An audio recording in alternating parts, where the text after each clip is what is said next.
had a choice of the Parks and Recreation Advisory Commission or the State of the Union. Please remember to silence all electronic devices. I'll do the same. Madam Secretary, can you please call the roll? Chairperson Case. Here. Vice Chair Meyer. Here. Commissioner Schutte. Here. Commissioner Whitefield. Commissioner Caldwell. Here. Commissioner Kiever. Here. Commissioner Walt. A quorum is present. Thank you. Our next item on the agenda is public comment. Any members of the public here to make comment tonight? Please remember to state your name for the record.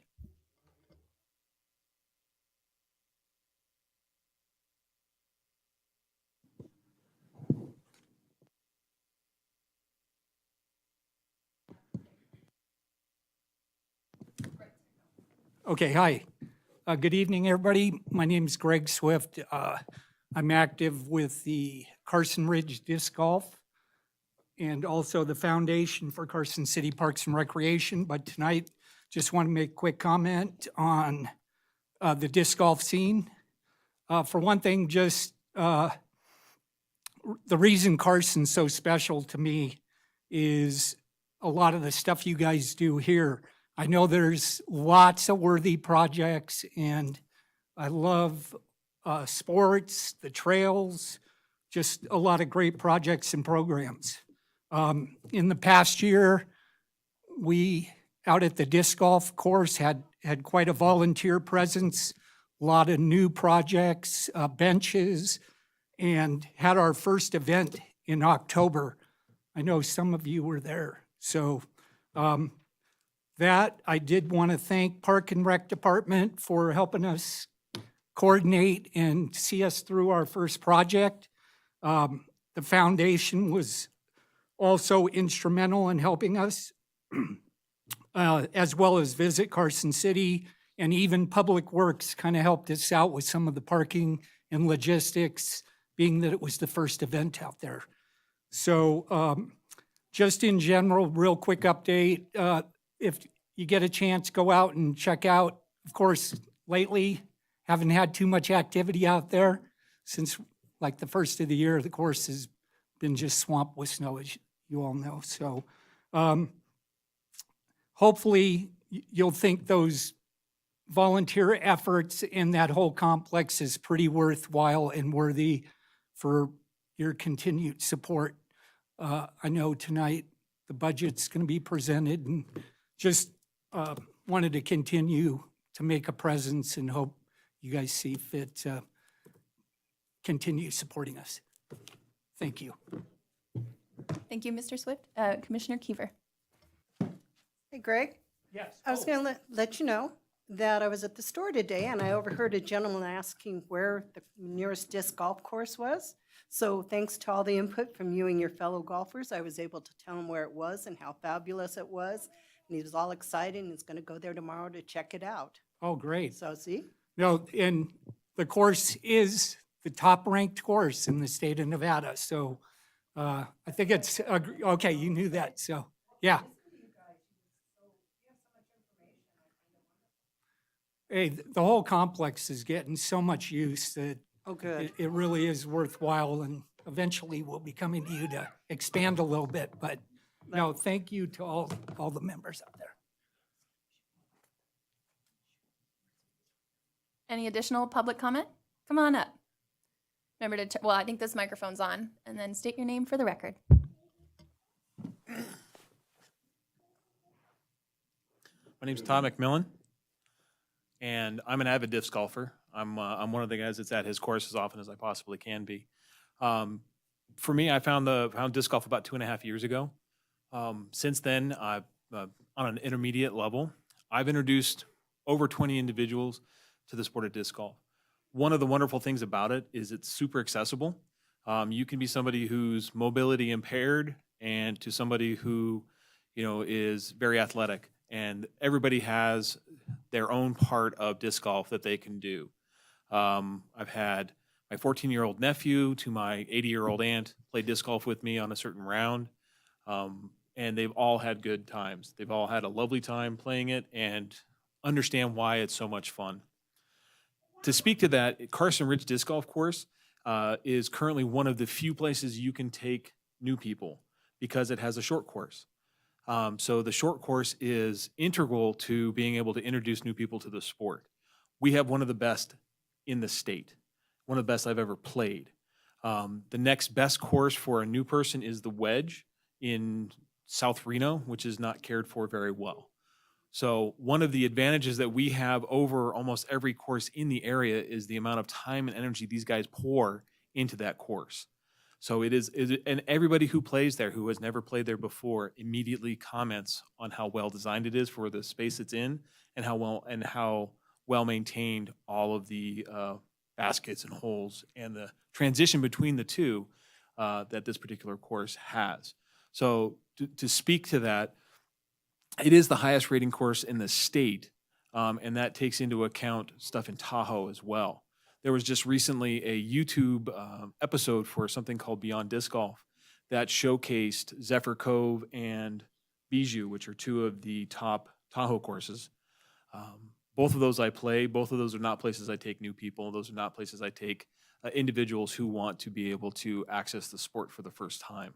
I take them to Carson Ridge because it is quite literally the best place to have somebody be introduced to the sport of disc golf. So just wanted to give my 2 cents. Thank you for your time. Thank you, Ms. McMillan.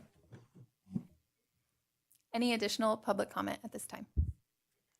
Seeing none, we'll move on to agenda item 4, the approval of minutes. Did everyone have a chance to review the minutes from 12:06 and 12:16?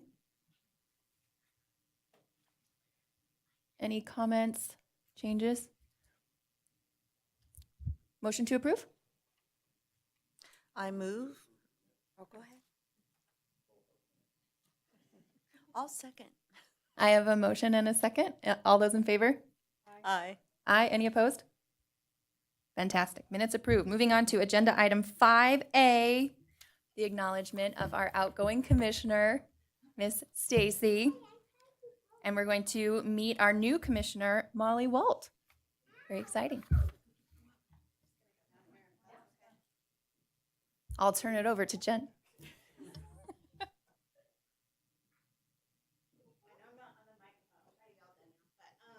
I just wanted to take a moment to thank Stacy.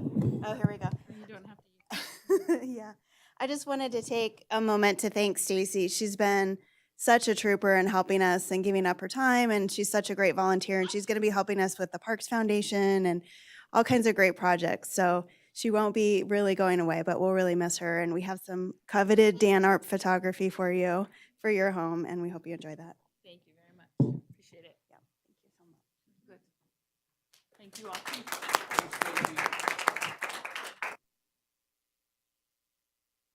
Stacy, do you want to do a group photo?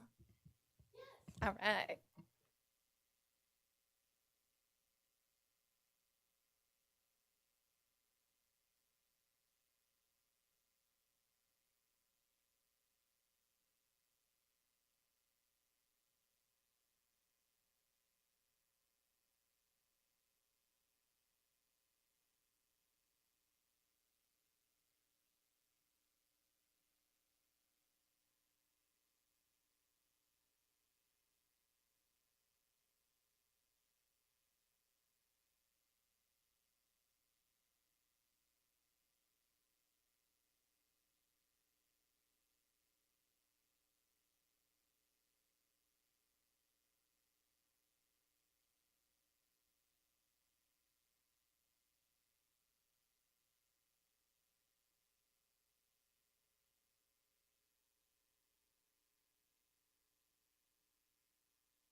And a nice warm welcome to our newest commissioner, Miss Molly Walt. Do you want to say a few things about yourself and how you came to join our Parks and Recreation Advisory Commission? Sure. Yeah, so Molly Walt, been in Carson City since 1994, CEO of Nevada Rural County's RSVP program. What brings me to the commission is I was newly elected on the Carson City School Board. Yes, so I am the school board representative on the Parks and Rec. Yes. Fantastic. Well, welcome, and we are looking forward to your report.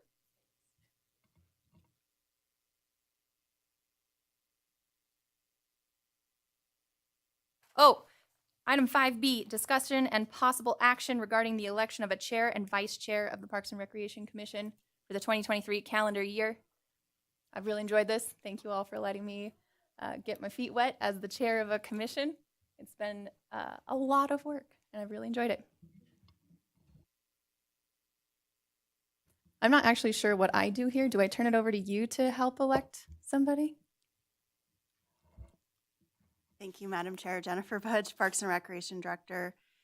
So you could look for nominations from the board and see where that goes, and then we'll see who the chair is, and then that person can take over. Did you want to continue in this capacity? Oh, so we should all be aware that at the strategic planning meeting, we did decide that the chair of the commission for parks and open spaces should attend the foundation meetings and bring the updates. So that way the foundation folks don't have to come. So there is kind of a enhancement to the role of chair now. I am happy to continue in this role. I may have to call for backup for some of the foundation meeting attendance just during legislative session because it's very, very busy. But I will do my best, and I have a team, so I might be able to schedule them. But if someone else is interested in the chair role, please feel free. I am accepting nominations. Well, I think you've been amazing, and I say that very sincerely. I also, this is just such a great group, and I think Leanne might be interested. And so, yeah, or perhaps working in tandem. I don't know. Yeah, I think Leanne has been chair a couple times now.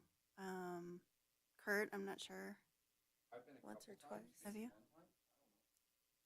I will do whatever is good for the cause, honestly. I do not mind going to those meetings for the foundation. I know Dave is not interested in serving in either role, so I can tell you that. Meetings for the foundation, I don't mind anything. I have a very free schedule on that. So if that is easier for everybody, I can do that. But at the same time, if Leanne wants to do it, I can also help as a vice chair to go to those meetings, whatever it takes. So what do you ladies think?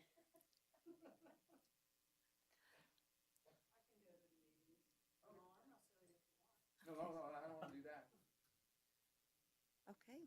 So do I have a formal nomination for chair? Yes, I would like to nominate Leanne Keever for chair. Second on that motion? I'll second that. All those in favor? Aye. Aye. And then I'm done, and I pass it to her to do the vice chair nomination? Is there any opposed? Oh, any opposed? No. Who'd oppose that? Oh, I'm opposing now, Kurt. So that need the motion power. would carry, and then, yeah, Leanne could take over the meeting. Okay, perfect. Awesome. I'm all done. Here's your gavel, Madam Chair. Thank you, everyone.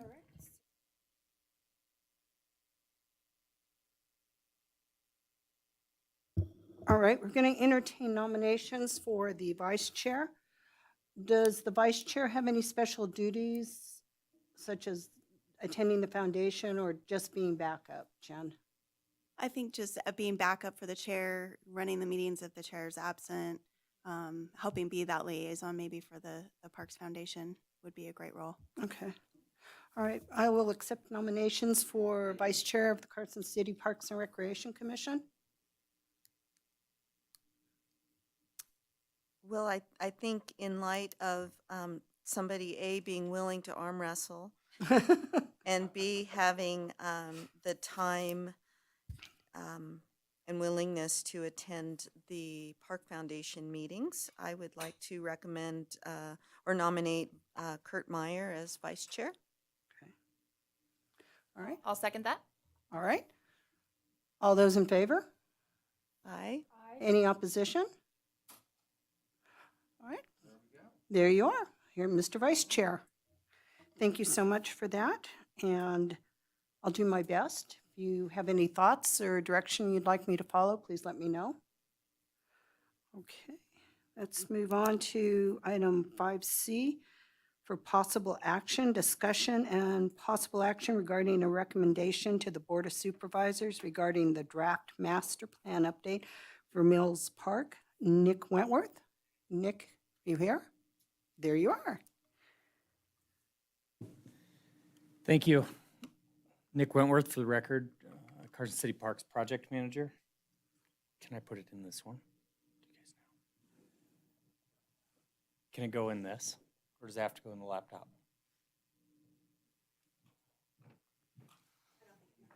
Oh, never mind. I found it. And then when you're done, you'll have to click that when you pull it up so it pulls up on that screen. All right.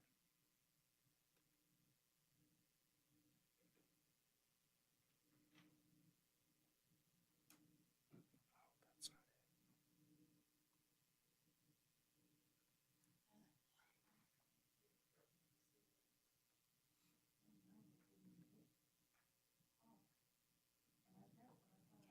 Oh, it came up already. Okay.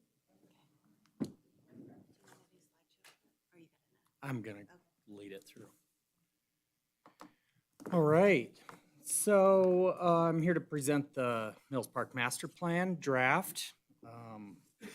Hopefully you can recommend it to the Board of Supervisors for approval. So I'd like to just walk you through the document itself, and feel free, if you have any questions, we can stop and talk about it as we go. Give me just a moment, Nick. Yeah. Just a quick question. Is this a walkthrough of the plans that were presented at that public meeting a month or so ago? Or is this the updated from that? Yes, so this is the draft master plan. What was presented at the public meeting here in the community center were conceptual plans. There were two different plans. We took all the feedback from those, and this is our draft master plan to hopefully move forward.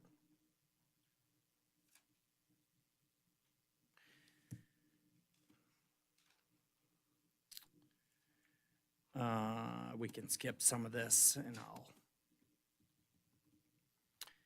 So we've got a lot of, I'm sure some of you have read through this as you got the package.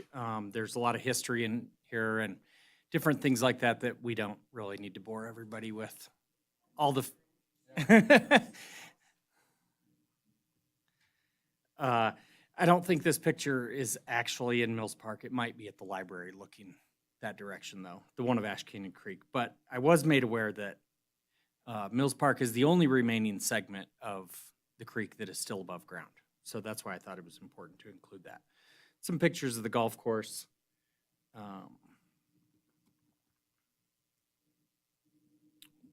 What was the golf course? So this screen, it's not going to show the whole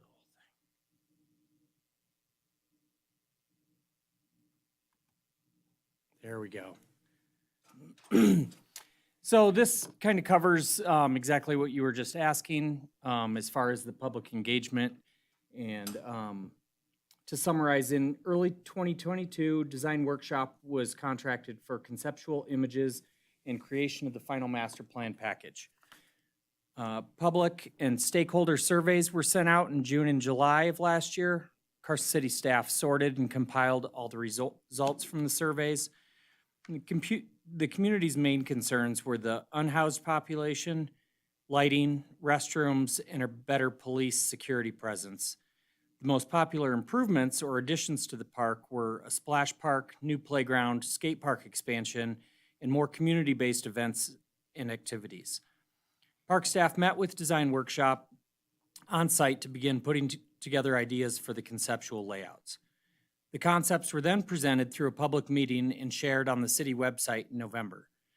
Public comments and feedback were received at the meeting through email, social media comments, and through old mail, post office mail as well.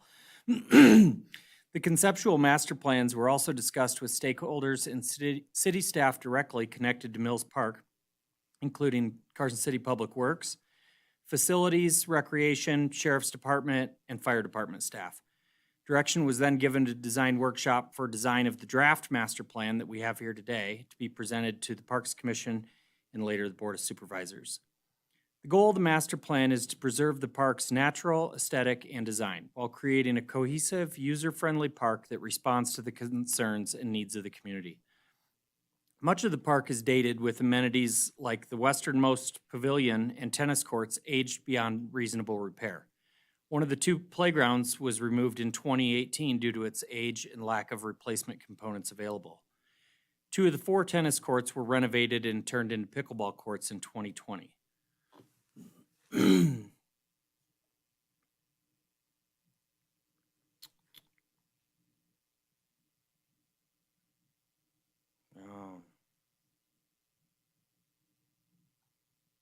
don't know how it's gonna. Well, it's just a PDF, so I don't know if it's gonna do that.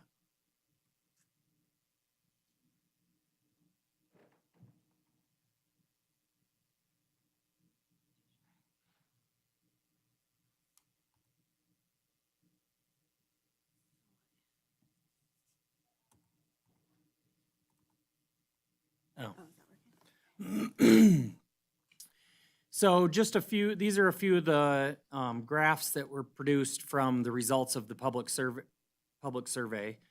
Some highlights here, you can see question 7 in the lower right corner, showing the new amenities and improvements that the public would like to see at the park. You can see splash park, skate park expansion, new restrooms, new playgrounds, and the dog park were the most popular of those ideas for where to make improvements. It's pretty consistent with question 6, and we just included most of the responses here, but we're just gonna, I'll just highlight on a few of them. Question 8, are there any additional ways the Marvtex Era Pavilion could be used to better utilize that portion of the park throughout the year? Farmers Market was the top response, and the Parks Department has already secured that location for Farmers Market this upcoming season. They had been bounced around a little bit, but I think that the MTP really fits their needs and provides shade and restrooms, and ultimately I'm glad they're coming back to Mills Park. Community events and concerts were also top choices there. On question 9, ideas for new additions to Mills Park. You can see the dog park was popular there, as well as the splash park and new playgrounds again. The question 9 graph in the upper right-hand corner suggested improvements: cleaning up the trash, less unhoused persons, and more security and sheriff's patrol. What we've come up with is an approach to addressing the community's safety concerns will be a combination of crime prevention through environmental design. There's an acronym for that, CPTED, CPTED, or as it's also known, designing out crime, where increased community presence builds territorial control of an area. The more organized events and public presence that take place at Mills Park, the less likely unhoused persons are to feel comfortable staying there for long periods of time. Design elements such as the connector road, or as we've named it, Foley's Forest Lane, will help our park rangers and public safety officers patrol and access the entire park more efficiently.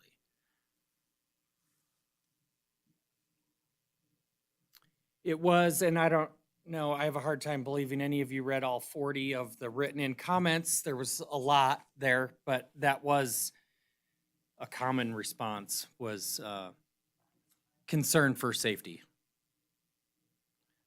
I wanted to stop on this photo, I think this is a great image that, for a few different reasons. It shows just how many vendors set up in the lawn for large events such as a carnival, and it also shows the wear and tear that this creates in those turf areas. By constructing the promenade across the big lawn with water and power readily available, we can reduce several maintenance burdens of turf rehab and power supply setup and tear down. But it also gives all these vendors a place to set up so much easier than everyone driving across the lawn. And some of these events, one this size, the size of this carnival, there may still have to be some vendors in the lawn, but having a spot for those that's already set up with power and water, we feel like is gonna be a great asset for the large events that do happen in the big field.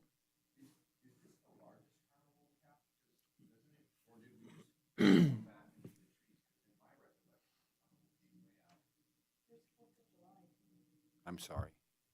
Should I start over? Should I be able to interrupt him, or should I ask him Go, questions? it's fine with me. This one was moved I'm in. just getting protocol. My recollection was the carnival was way out past the skate park to the west of the skate park and so forth. Are we adjusting the carnival and making people go back into the trees to keep the turf area from getting We always damaged? rotated different areas of the Okay. turf to reduce the amount of wear and tear in one spot.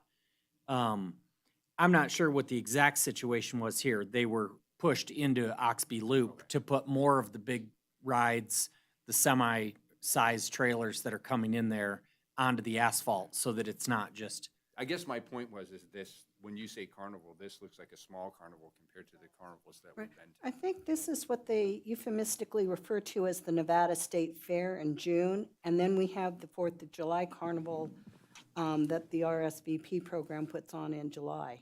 Okay. Dave, am I Dave has all the answers. recalling this correctly? So Dave Navarro, Parks Operations, like Superintendent, Madam Chair, and like Commissioners. What you're seeing here is the Nevada State Fair, let's see, Carnival that has been like located inside Oxby Loop and has been kind of pushed into the trees. And with that, previously, up to about, I want to say like 4 or 5 years ago, we had multiple carnivals that we would have like throughout the year at Mills Park. And because of those multiple events that we used to have, the carnivals, that we used to rotate them, like Nick just said. And we would have one, which would traditionally be like the Mother's Day, would come in and we would have them on one end of the park. The next one would be this one here, and we would generally have them Oxby Loop. When the we used to have a carnival that was with the 4th of July, we would have that at the other end of the park so we can spread out like the wear, because those carnivals would typically come in from about middle of May through the beginning of June. And so there was a period of time of like 30 to 40 days where we would probably only see watering that area of turf maybe 10 days and through the hottest months. And so now what we've done is we've tried to keep them off the turf, but then with the master plan as well, and adding that like the promenade like across there, we can maybe bring some of them back out to have more exposure. But so that's why you said it's probably, the Nevada State Fair is probably about like the same size as all of our other carnivals that we used to have in the past. Thank you. I was just thinking that this was a lot smaller than the carnivals that I've seen in the park. So, but you're saying it's just spread out. There's a Thank you. couple Yeah. other pictures in here All where right, you can thank see very more much. of it in I there. didn't mean to cause that much. But we got a great explanation from Dave. Thank you. There you go. Now, there we are. You That's a can big- see more of the carnival in the Oxby Loop when it was over there. Got it. That's a great footprint, the way you guys do that now and keep it off of the, A little bit easier for us. We've got a few photos in here of some existing conditions, and then this is the existing condition site plan. So there's a few things in here I wanted to point out. Actually, we'll go to this one. So on the site constraints, which also are existing conditions, I wanted to point out both of the identified traffic congestion problem areas are the circles in there at either end of the park. This plan doesn't dive far enough into actual design to look at, to be bringing on a traffic engineer or be structuring or designing those types of elements. What we're doing here is just simply identifying that we know that we have congestion issues in both of those areas during large events, ingress and egress. If you've ever been there during a large event, it's chaotic in those two areas. Well, all of you drove through one of them coming in here tonight, and when there's multiple events going on, or if there's a swim meet and something going on here, it can be. We've just acknowledged, I guess, that we need to clean something up there and help with the flow of traffic. And both of those areas can be addressed as we're taking on other projects in those same areas. Also, this site constraints map calls out the flood zone. The flood zone is identified by the Federal Emergency Management Agency, or FEMA, and any solid structures built within this flood zone that prohibit or alter the flow of floodwaters will require conditional letters of map revision, or referred to as a CLOMAR, and those can increase the cost of a project by up to $100,000. Improvements such as playgrounds, fencing, sport courts, or parking areas would not apply, as they don't prohibit the flow of floodwaters.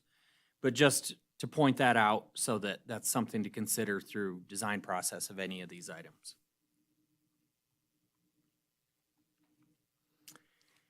And here is the master plan. So this is the design that was come up with and discussed after those two concepts that were shared at the public meeting.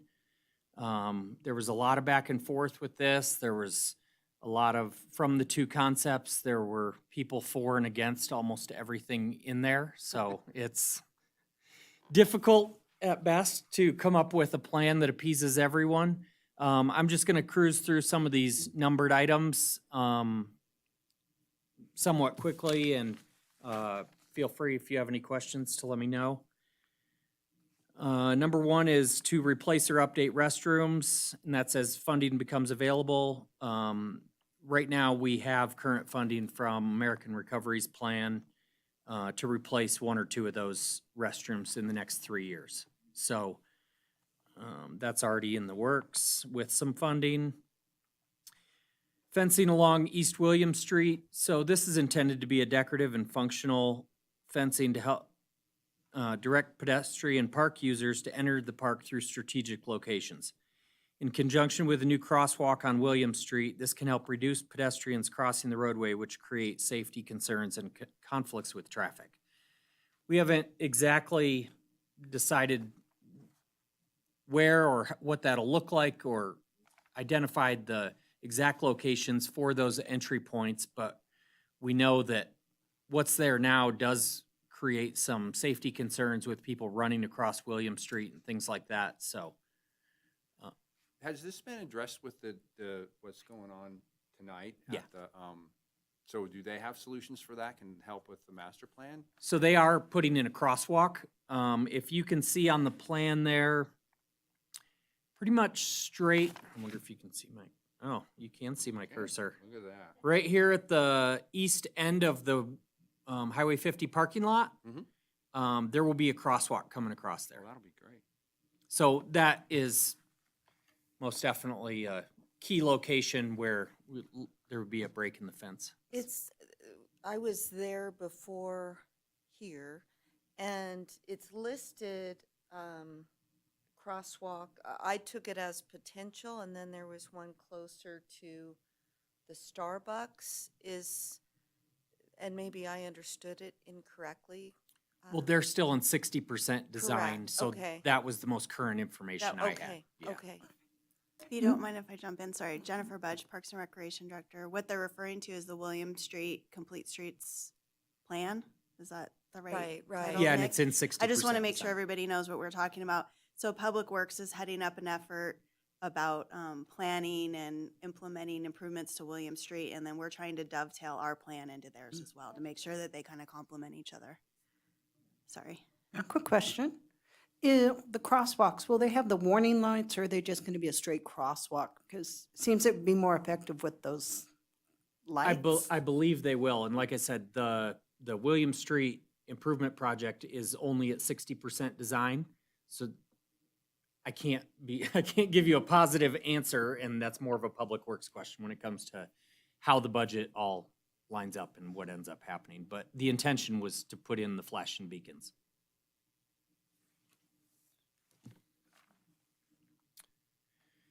We've also noted on here the East William Street streetscape improvements that is funded by federal RAISE grant, local infrastructure tax, utility funds, and the redevelopment authority. The project is currently in the planning and design phase throughout 2022.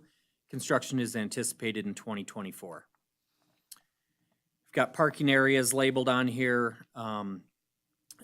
There is a need for additional parking to accommodate the very large events such as voting, swim meets, carnivals, bonanza.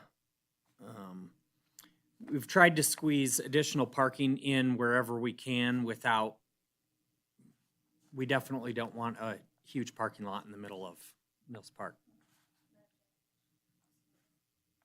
For those large events that you're talking about, do we have like special bus days where the bus might pick you up at the east side of town, the shuttle, yeah, that picks you up, you know, from the Gold Dust parking lot or from the old Kmart parking lot, so people could park where there's tons of empty space now, and then bring you to our, I know they do it in Sparks for like the rib cook-off, so I'm just thinking about for these large events where it's just one time, occasional. I know that conversation's been had before. I also know that it can be somewhat tricky to coordinate that. Park specifically does not have the busing or the drivers to do that, as far as it being, and it's on the Jack bus route, but I'm not sure what the potential is there for utilizing off-site parking like Gold Dust West. There would have to be agreements in place too. Right. For Yeah, them to yeah, I didn't mean to facilitate call that. out Gold Dust West. I just live near there, so that's why I recognized it. So maybe there's a potential avenue for somebody who might be willing to advocate for that, to talk with the Jack bus routes and the potential businesses to move that forward for these large events. I think Maybe. that's something we can work with the event organizers to encourage, because I think that's something that event organizers should help mitigate, is impacts to the park and how to mitigate their event and their impacts on the neighborhood as well. And I think, you know, third-party shuttles and other opportunities are a great idea. I do know that they do that for a lot of the swim meets. They'll come and they'll drop the kids off, and then they'll park elsewhere to try to kind of reduce that. So when we have those, like high school state meets and things like that, they are bussed in, which is great. Well, don't we have an agreement with the high school on certain events to be able to park at the high school? And We walk to those do, and we events? can utilize the high school for overflow parking. We do have to fill out a permit, but there are times where the high school is having activities the same day as there's an activity in the park, and that's really when there's significant congestion. So we do provide that for overflow, like the Nevada State Fair. We encourage all of the event organizers to try to fill out permits and get permission from the school district to do that, but oftentimes it can be difficult when there's multiple events going on. And would that be the role of our school district liaison to help kind of smooth that along? That's actually going really well. Okay. I will say our coordination with the school district for overflow parking has been great. I think emphasis on working with the event organizers to try to encourage them to provide opportunities for the public to be able to shuttle in and then not have to worry about finding a place to park or trying to, you know, walk 5 blocks, or if they can't. Yeah. Can you let me know if there's any way I can help with that portion? Thank you. Absolutely.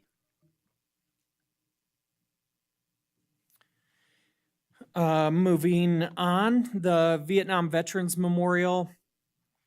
We just hope to clean it up a little bit, potentially make some improvements to the landscaping and possibly add some kiosks there with images or more community-based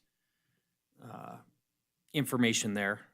Same thing, Wanganema House, really no plans. There is, in the 2020 facility assessment report, there are identified maintenance, I don't want to call them issues, but improvements and repairs that need to be made in the next several years, but we have no plans to change anything there. Same with pavilions B and C at the east end of the park. There's some minor repairs coming soon and potentially fresh paint at some point, but there's not much need at this point to change those. New parking area nearby, though, could enhance the renter's experience and provide better accessibility in that corner of the park. Currently, anyone who uses that parks across the creek from there or the ditch, closer to the playground, and have to shuttle all their stuff over the bridge.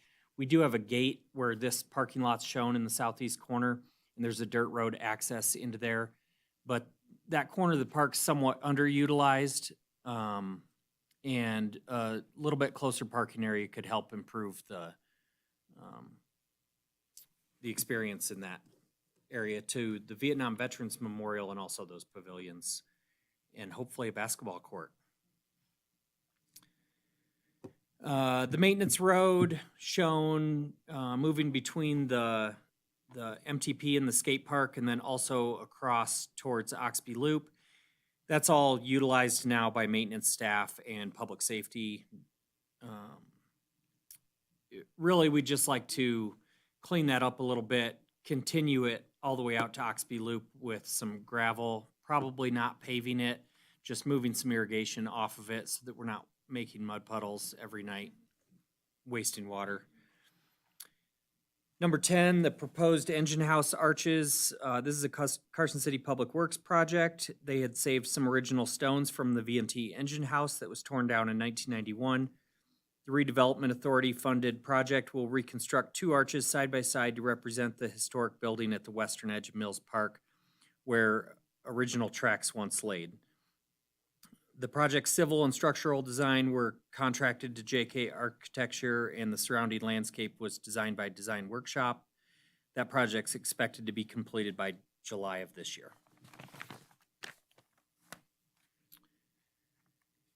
The current firefighters memorial, or we've retitled it now a repurposed amphitheater. That memorial to the firefighters is being moved to the Capitol grounds along in what'll be known as the Memorial Plaza.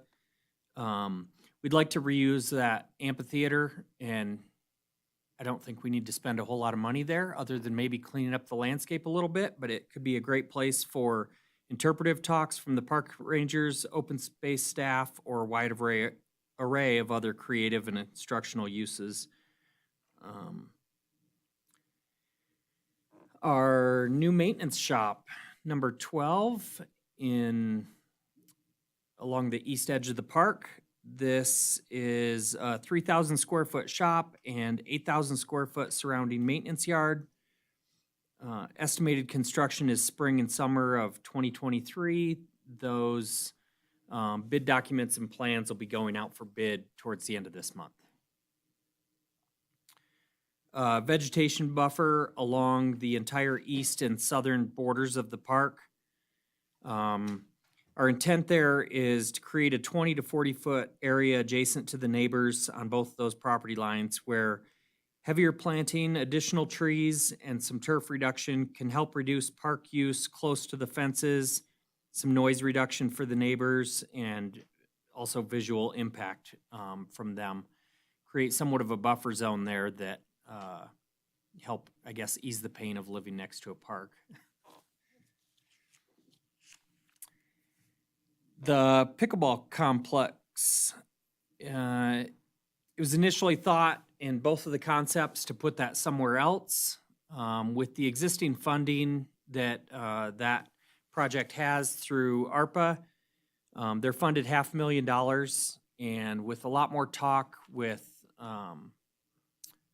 Commissioner Whitefield, we decided that replacing the last 2 tennis courts there would be the best bang for the buck, where we can build additional courts that are ready to play and have the most courts playable at the end of this $500,000 versus sinking $500,000 into a multi-million-dollar project to build courts somewhere else that are never really, that we'd have to continue to seek funding for over the years to finish. The skate park expansion, like you saw in the graphs, was a very popular vote on the surveys. Looking to expand that area, potentially double what's there now or more, whatever we can make fit and budget for. This will require some potentially fundraising or some city dollars to hopefully match a grant, do something like that. Like to work with local skate community and skate shops to develop a working group and get them involved in the design process. Maybe doing our own surveys just for that purpose to make sure we build what the community wants and is going to use. I'm sure all of you have seen it's one of the busiest amenities at the park, and I think it's a great resource to have something free for youth and adults to be able to go there. I think Tony Hawk has a foundation for that.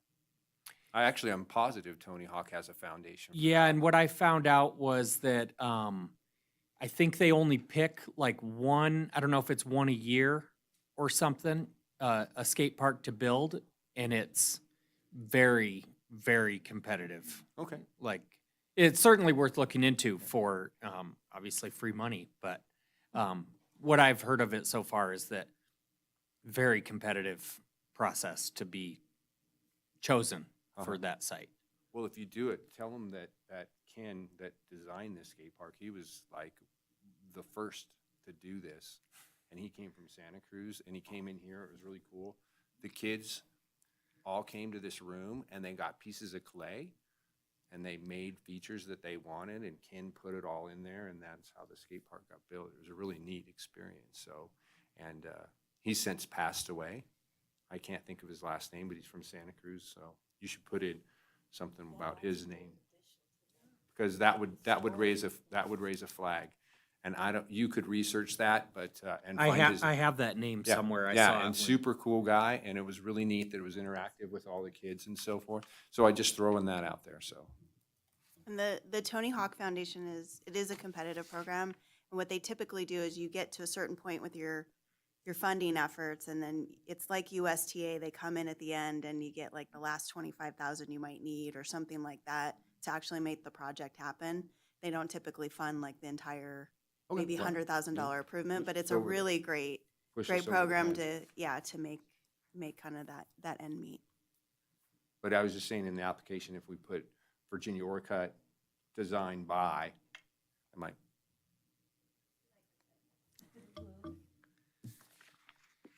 The off-leash dog park was another hot topic.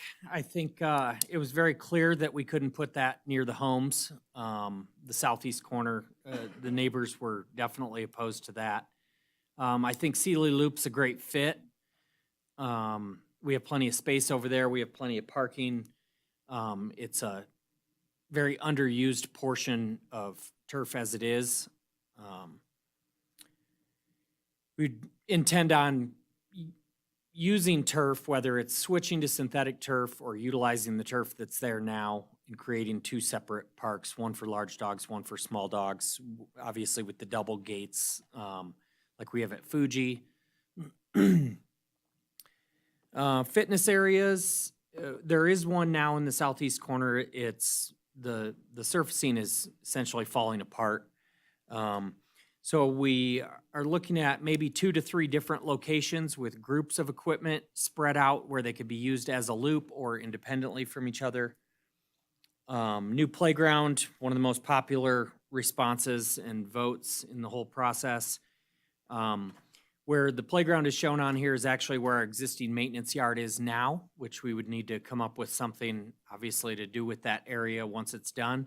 And the space fits perfect. The Railroad Association was completely fine with that. We would like to fence around it just for children's safety and also from a security standpoint. I'm a parent myself, and to watch your kids play and you get a little bit more peace of mind when there's some sort of boundary there and they're not just running wild.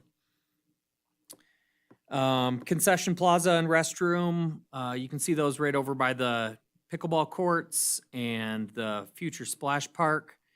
That restroom would replace the restroom that is currently, it's gonna be where the empty lot is on Palo Verde. We've got a restroom there that is probably the worst one of the three there that needs a lot of repairs. So that restroom would likely be one of the first for us to replace and put it closer to this location so it can be utilized by the pickleball players, and also a little bit closer to Oxby Loop where people can just walk across the bridge to access that. The splash park most likely be much different than what you can imagine or what you've seen at McFadden Plaza, more along the lines, we've got some conceptual images in here too that we can show, but almost more like a playground with water spraying out where the kids can play on those structures and then also cool off from the heat in the summer months. Foley's Forest Lane, as we decided to call it, if any of you caught that in some of the history, that was one of the, that's what they referred to the grove of trees there as back in the 50s.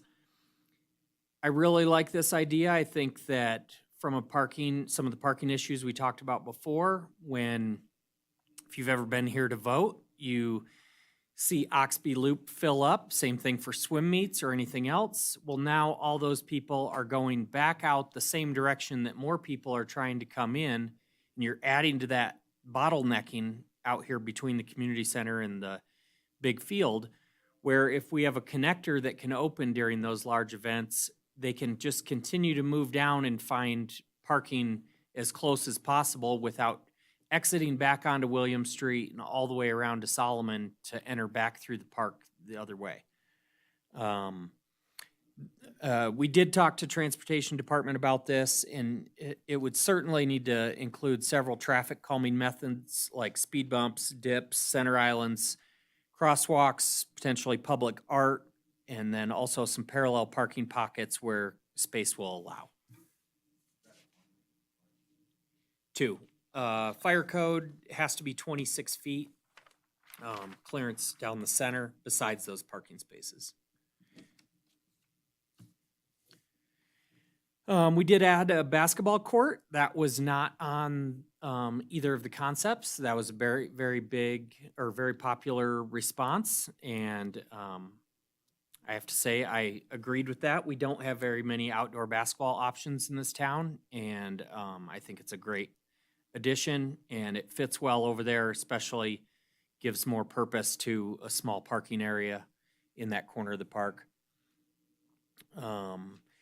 And then lastly, we've got some opportunity zones marked out on here on the north side of the pavilion and Sealy Loop, and then also along the west side of the community center and the north side of the pool. We're not really sure what can be done there, but between them, there's potential for turf reduction. There's also small opportunities for small amenities, whether that's shaded tables. We just know that we could better utilize those spaces and didn't want to necessarily decide what had to be done there now, but we've talked about opening the front of the pavilion up, the Marv Texera Pavilion. So we just wanted to identify those areas as having opportunity to make a better use of the space. In front of, to the north of the aquatic facility, that's all green there, so those are the double green for the creek. Not a lot of, I mean, you can build. No, so mostly that area specifically would be to help solve that traffic congestion problem. If there was a way to line that up to the front of the building, maybe there's a way to open this little roundabout up right here to where. That's where the drainage comes through, the aquatic facility. Is built right on, it's actually the foundation is poured right to one of those culverts. Oh, I see. And it's a double culvert, and that reaches out, so you'd have to check into that for sure, because you Yeah. couldn't build anything on top of that. Maybe just even roadway, or I don't know, we'd have No, to that's look my into point, it. is you couldn't build Oh. anything like that on that, because that culvert comes out and then goes dog legs and then goes down Washington Street. Oh, okay. So the creek starts all the way up at Ormsby Mm-hmm. and then comes all the way down Washington Street, and then it comes out here next to the aquatic facility. And the aquatic facility is built right up to those culverts. Thank you. Mhm. So these are the descriptions I just kind of breezed through. There's a little bit more detail in there. Here are some of the inspirational images. You've got pickleball courts on the top, some dog park ideas, some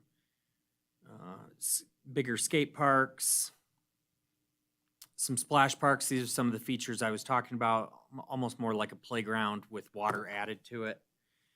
Some big fancy playgrounds. Our intent is to, whatever playground we put in that space, it be, the biggest, the nicest playground that we have in Carson City, to include all the accessible features to include everybody, make it available for all children, and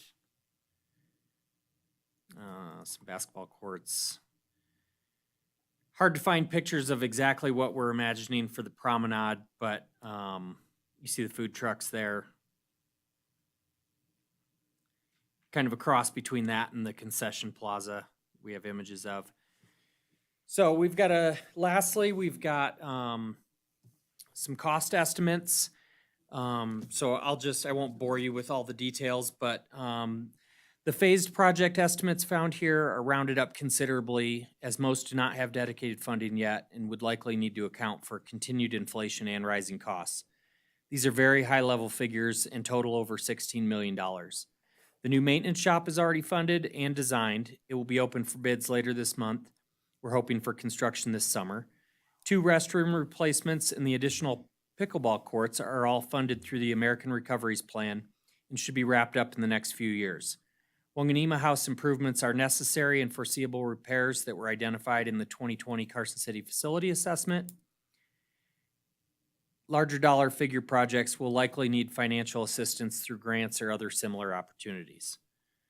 So, like I said, these are all rounded up pretty heavily. Normally we do a 10% contingency on projects. These all have a 20% contingency on them, and the dollars themselves are, like I said, rounded up to be safe. These figures are used when we initially start conceptual planning and talking about what's next. CIP asks for funding, things like that, writing grants.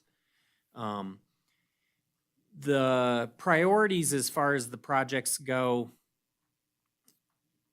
we feel should align with what the community's responses were in the surveys. Playground was a hot topic. Like I said, the restrooms should already be covered, at least 2 of them. But the playground, skate park were definitely both at the top, as well as the dog park. Splash Park's was very popular. It's also one of the more expensive items on here. So with prioritizing comes identifying funding and where an opportunity lies to start tracking down the money needed to make those things happen. I do want to thank Design Workshop. They've been amazing to work with. They did a great job on this package. They've been very responsive, meeting deadlines every time, always almost ahead of schedule. So just like to acknowledge them.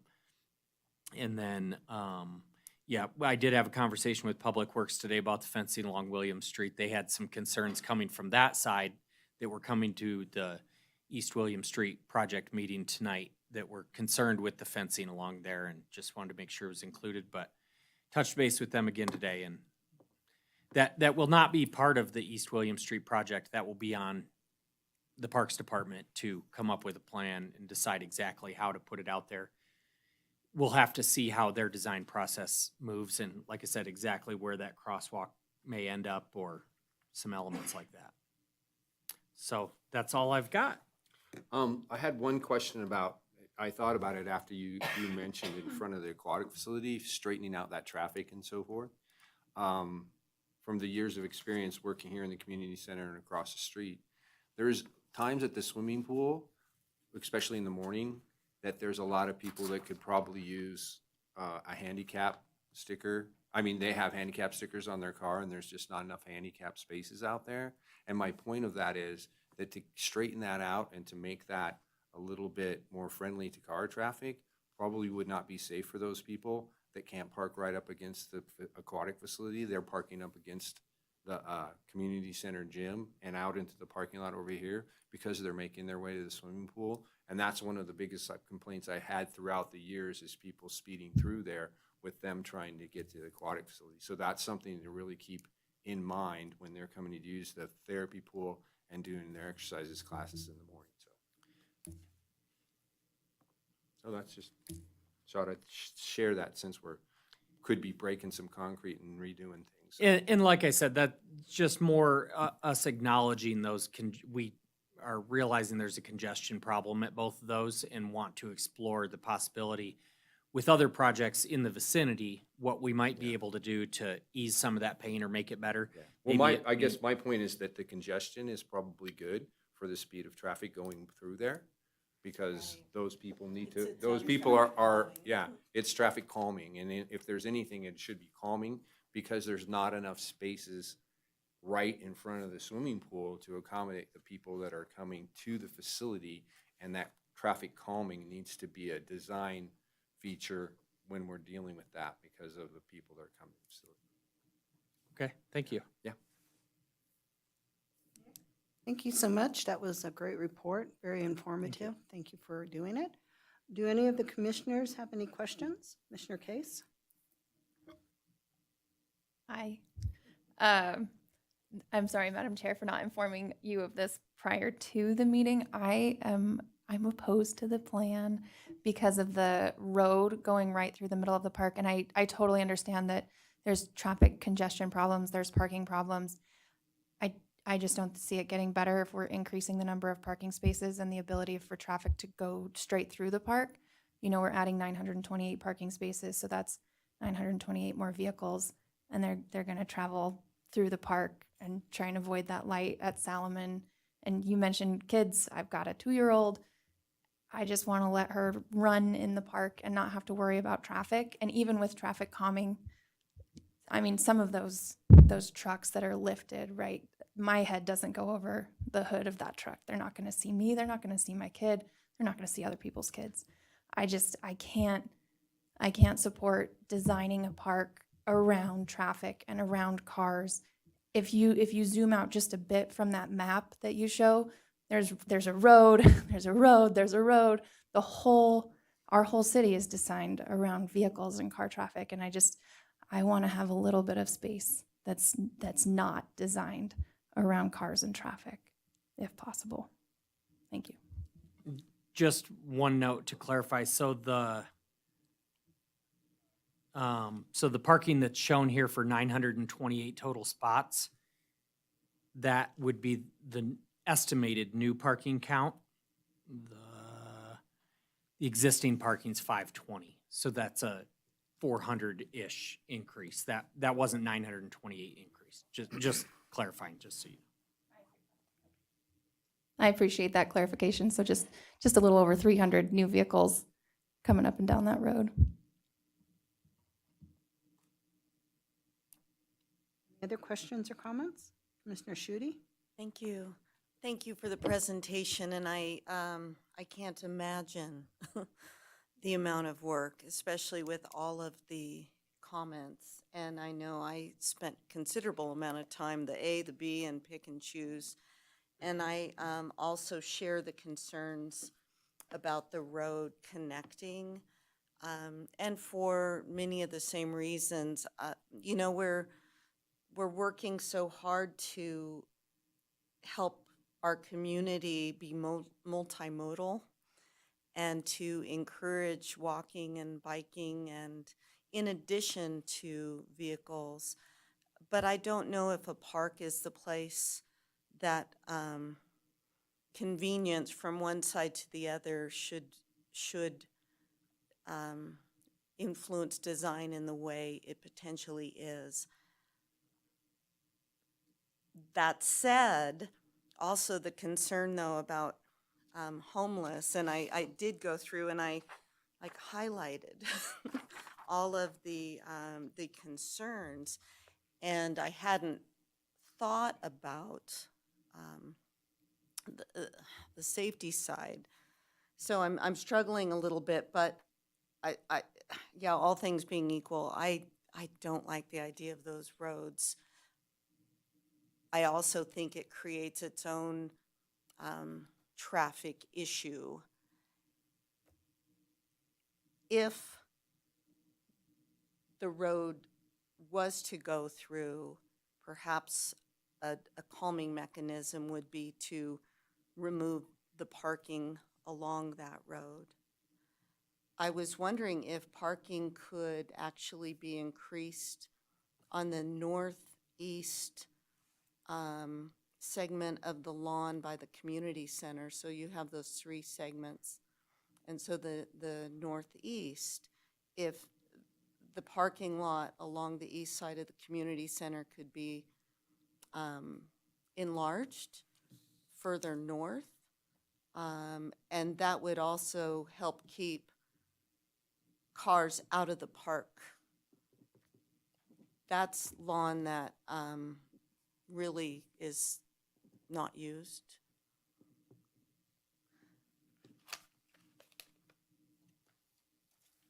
I really appreciate the focus on adaptive playgrounds, and that was mentioned several times. That is so important. Not only adaptive for small children, but older children and even adults. So that was wonderful. So thank you for all the hard work. Welcome.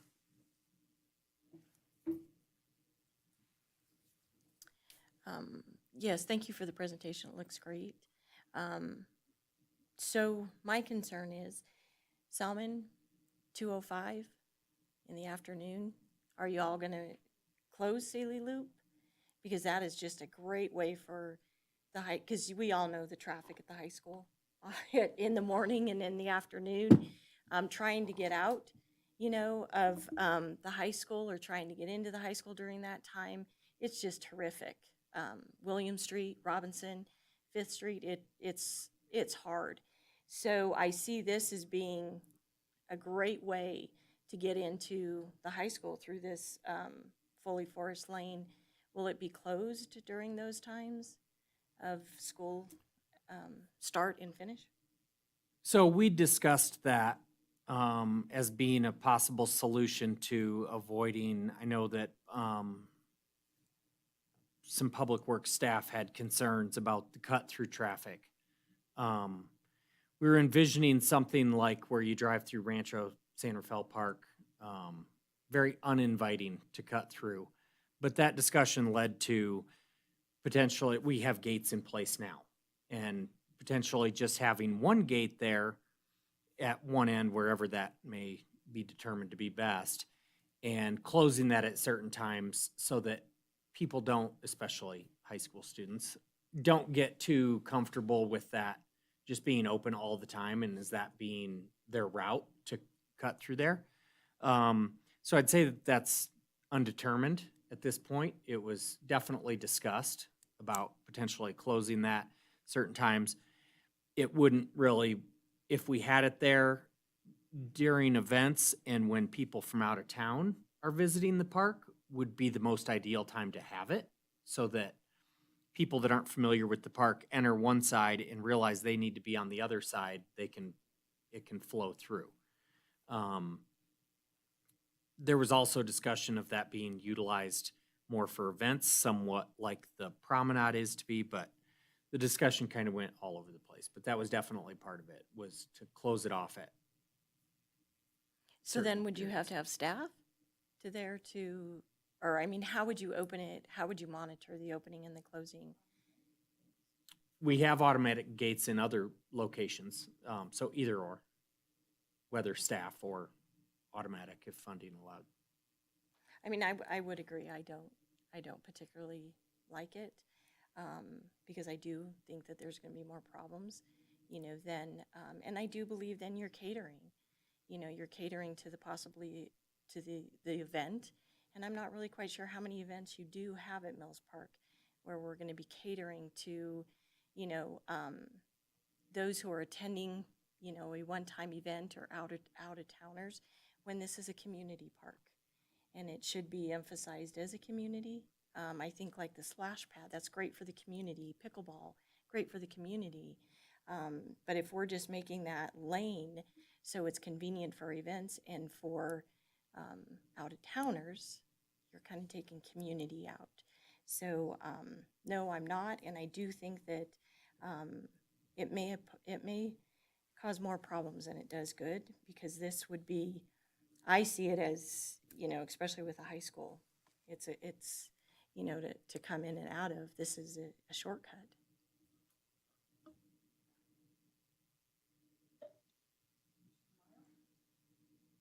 I'll have to say that I agree with not having the road there.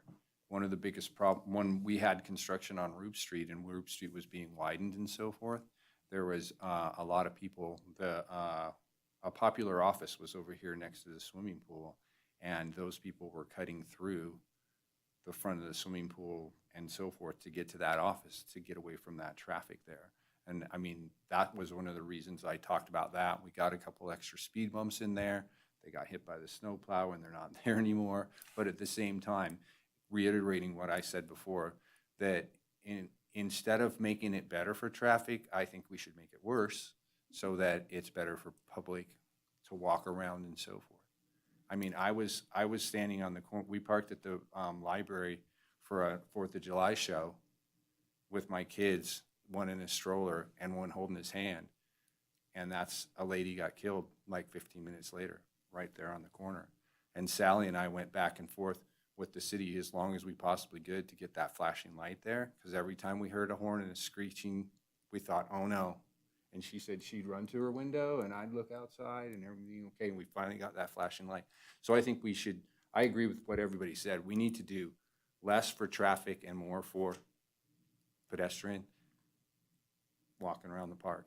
Make it harder, especially with those old ladies going to the swimming pool and so forth. So, old ladies and gentlemen.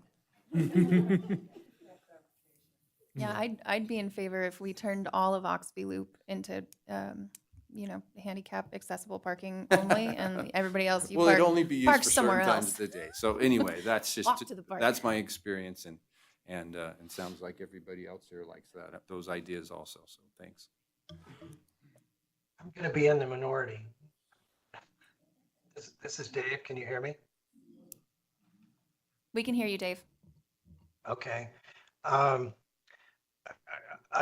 understand the concerns, but I'm also thinking, and Nick, I think we had this discussion, there's also an aspect of this that provides access to first responders for emergencies in the park, which are a little difficult at this point. So I don't think we should overlook that. It might not override the other concerns, but I don't think we should ignore it.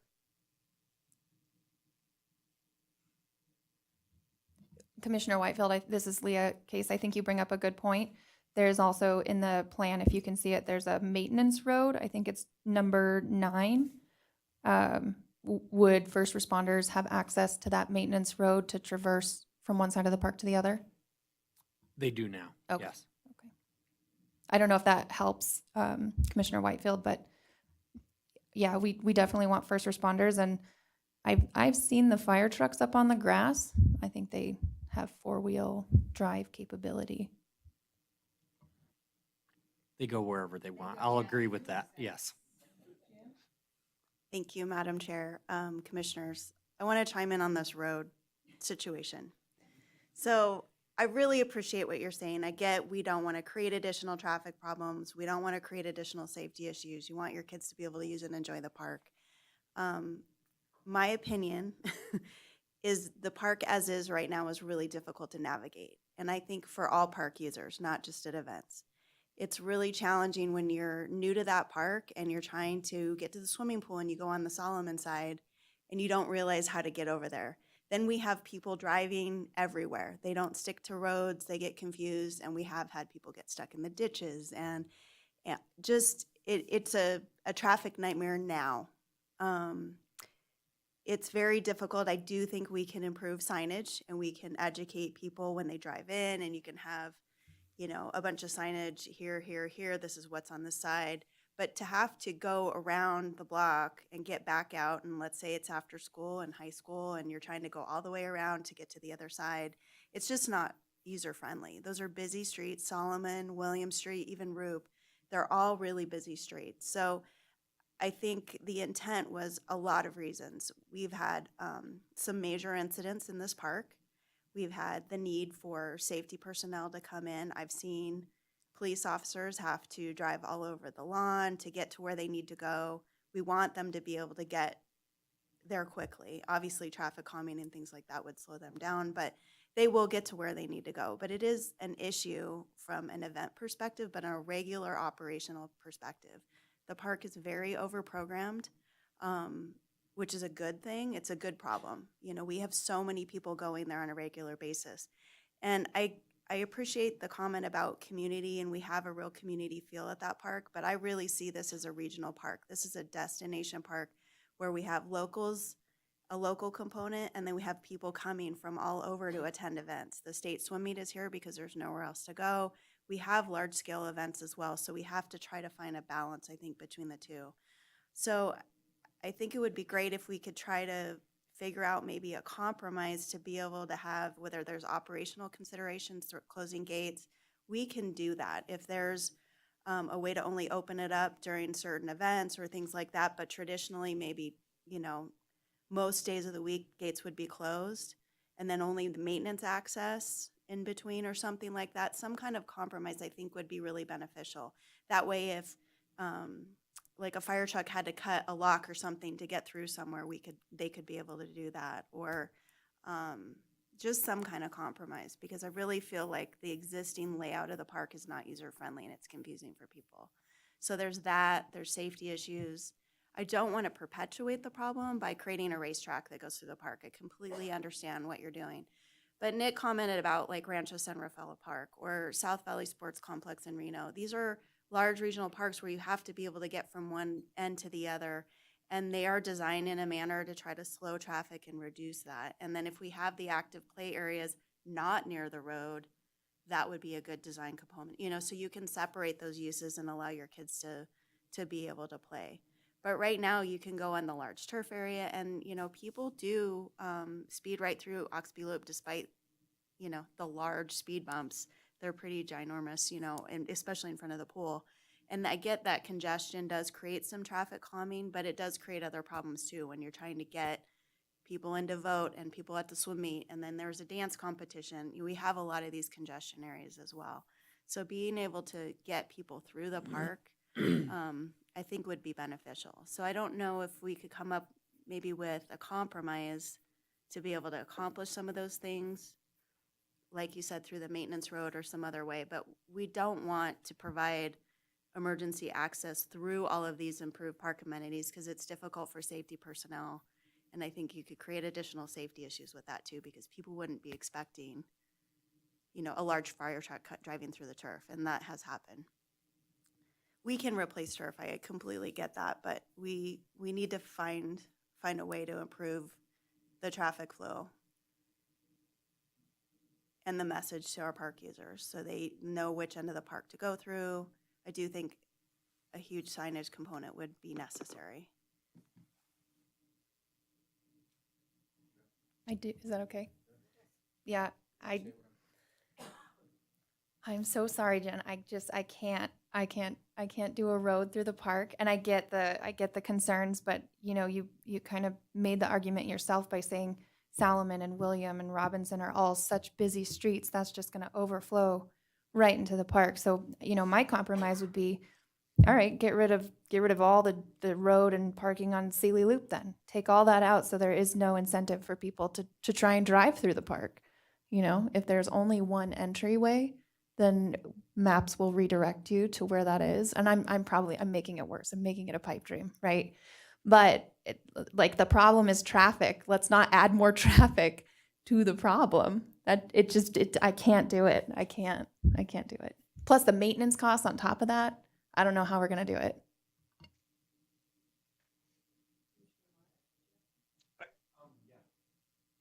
While we're talking about this, now design workshop, do they have a traffic engineer? Is there an aspect of that, or are they just looking at the park aspect and said, we want connectivity, and they were able to come up with that? Yeah, they followed our direction. We spoke with the Transportation Department at Public Works and gave them the parameters, like the 26-foot wide fire lane Are down the city's parameters and so forth? Yes. Well, is there, because I've seen a lot of this park grow up in the time that I've been in Carson City, and what's happened is just that. It's grown up as far as this, we're gonna build this here, this here, this here, and all of those things had to fit in like a puzzle piece, and this will happen and that'll happen, we can use that. Maybe it's something that we should put at the top of the list for their master plan, is something I could talk, I mean, you've done so much work since the beginning of July to bring it to this point. This is awesome. This is 6 months worth of work, and it's awesome. Maybe there's another aspect that we do some kind of a traffic study, and we use somebody that can say, hey, this is what all these loads are on these streets, because most of them are known. I know William Street will have the loads on it and so forth. Maybe there's something that we can do that somebody can come in and say, we have a dream of making this park a regional park. These are the things we want to do with it. And maybe one of our number one priorities is fixing the parking and putting that some type of street infrastructure in that will be as safe as it possibly can.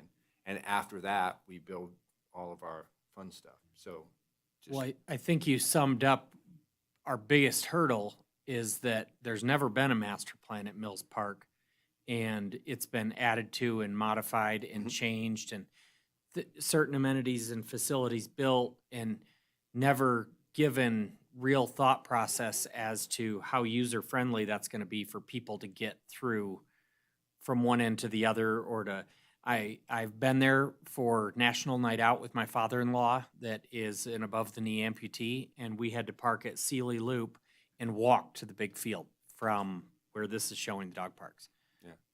I appreciate all I was of, embarrassed for myself that I put him in that position. And well, I so appreciate all of that, and I'm just saying maybe that there's something we can do, because we were talking about all of the things that people said that they wanted as far as enlarging the skate park and the splash pad and a really cool playground and all of that. And I think that one of the number one priorities that's showing up at this meeting with the commissioners and bringing out their experience with all the people that have lived here so long is the safety aspect to this park.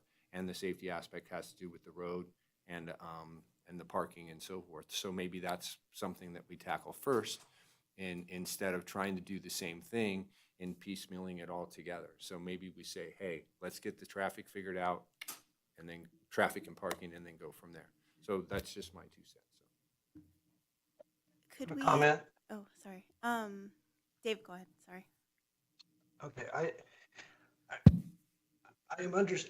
think I understand the concerns about that, but about the traffic situation, but this park is over 40 acres unless I'm mistaken. Does that sound about right, Nick? Is it 45 acres or so? with the pool and community center, it's 52. 52. I think we have to recognize the size of the park.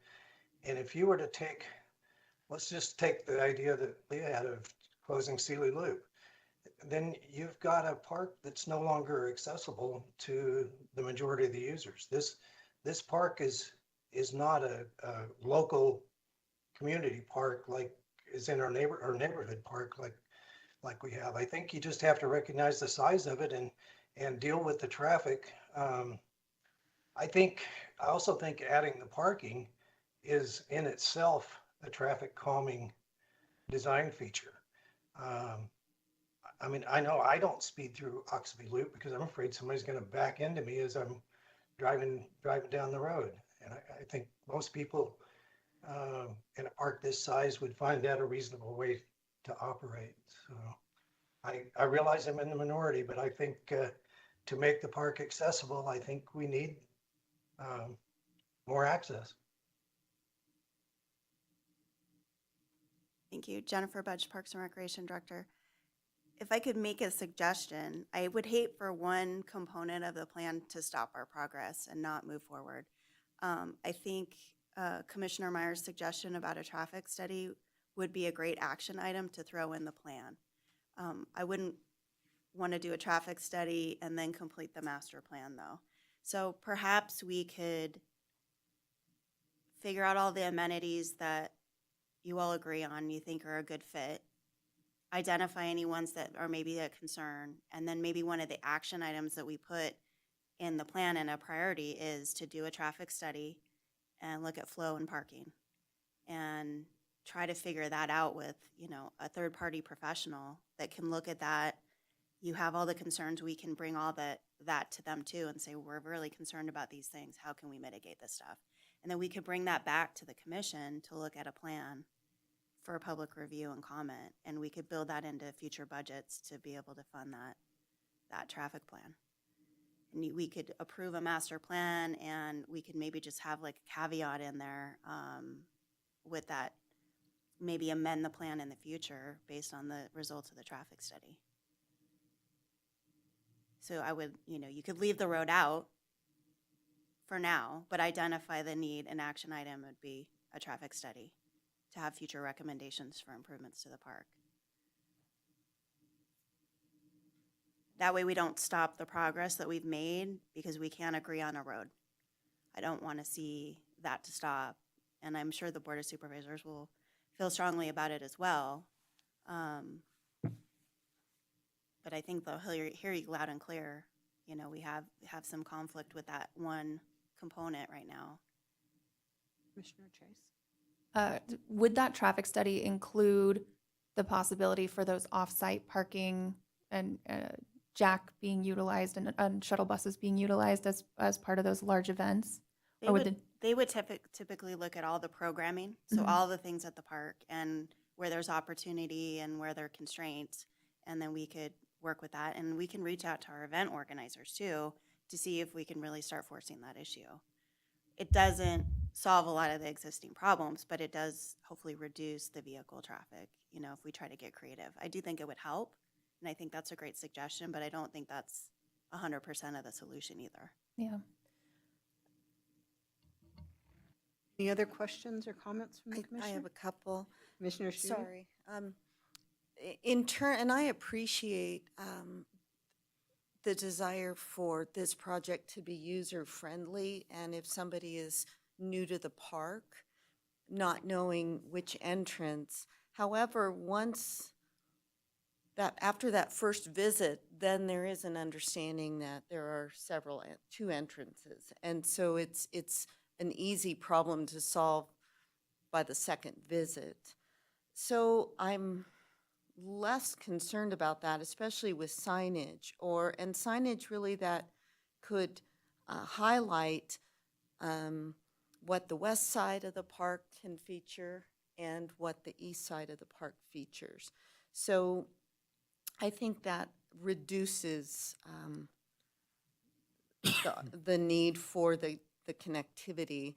I also think about the special events, and Jen, I love the idea about having the organizer really be a part of the solution with ideas of shuttles. And you look at Genoa Craft Fair, and good grief, I mean, and people walk for a very long time. They're just thrilled to be there, and they're willing to do it, and they know that there's going to be some parking issues, or they take the shuttle. And so I think when it's understood that there are some other options to park, and when we're working with organizers and perhaps, you know, I see the nonprofits that are heading the parking and as fundraisers, then I think there's some creative ways to deal with this, and that meets the needs of parking, meets the needs of safety,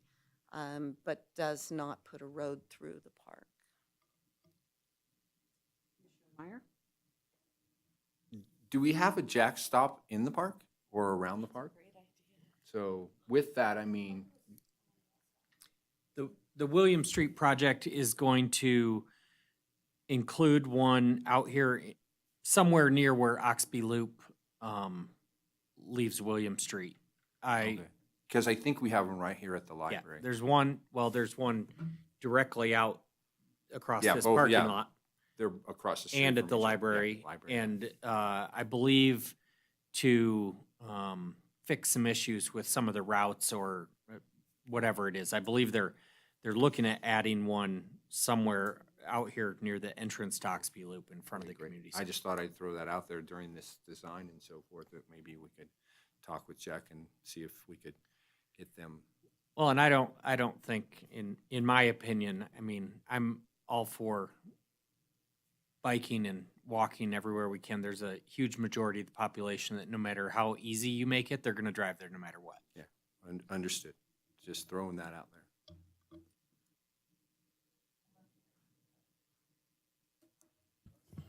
You ready for a Sure, motion? Yes, I was going to ask the commission's pleasure. So I would make a motion that we approve this design except for the road going through. It looks like it's number 21 on this, to move it forward in the process and request a traffic study be completed before any changes like that are added.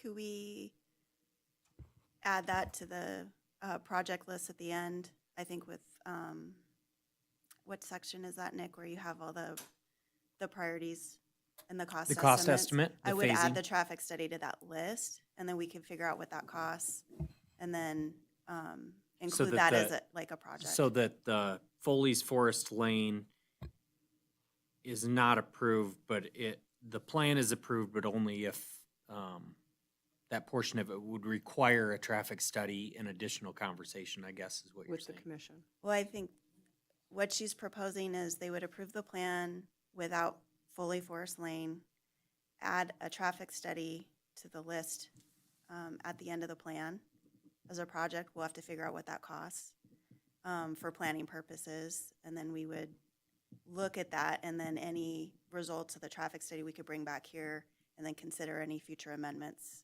as far as like traffic flow period within the park.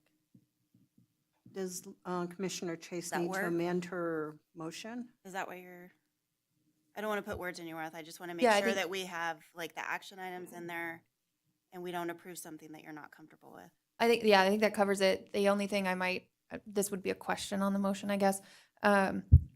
If the traffic study is too expensive, to complete, like there's no funding for that, can we just talk to like the firefighters, the cops, the ambulance folks and just say, hey, what do you need? What would make your life easier? And we've already, Okay. Nick's already done that with Okay. the plan, but we do have, Chris Martinovich is our, I think he's a traffic manager. I'm not sure what his title is, transportation manager. Transportation manager. He's been a great resource. I mean, I think we can definitely work with him to try to figure out some of those things. Okay, well, back to the We original don't motion have, then. yeah, we don't have it in the budget. We're going to talk about the budget in a little bit. I wouldn't even know what to tell you to estimate for that, but maybe we could look for next year's budget or something. Madam Chair, Ben Johnson, Senior Deputy District sir. Attorney for the record. Can I take just one moment to confer with the Parks Director regarding the pending motion? Absolutely.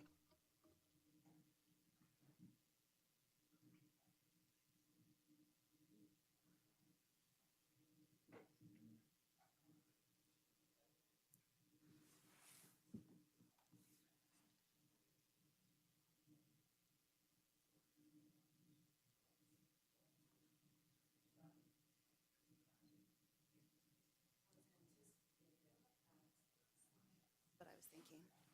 So in the. No, you're fine. In the back.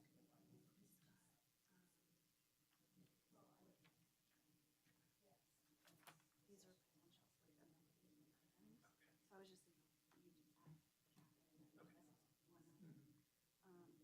potentials for the items.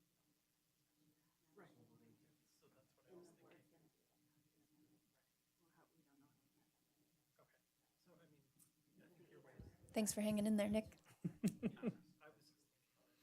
Did I have another option?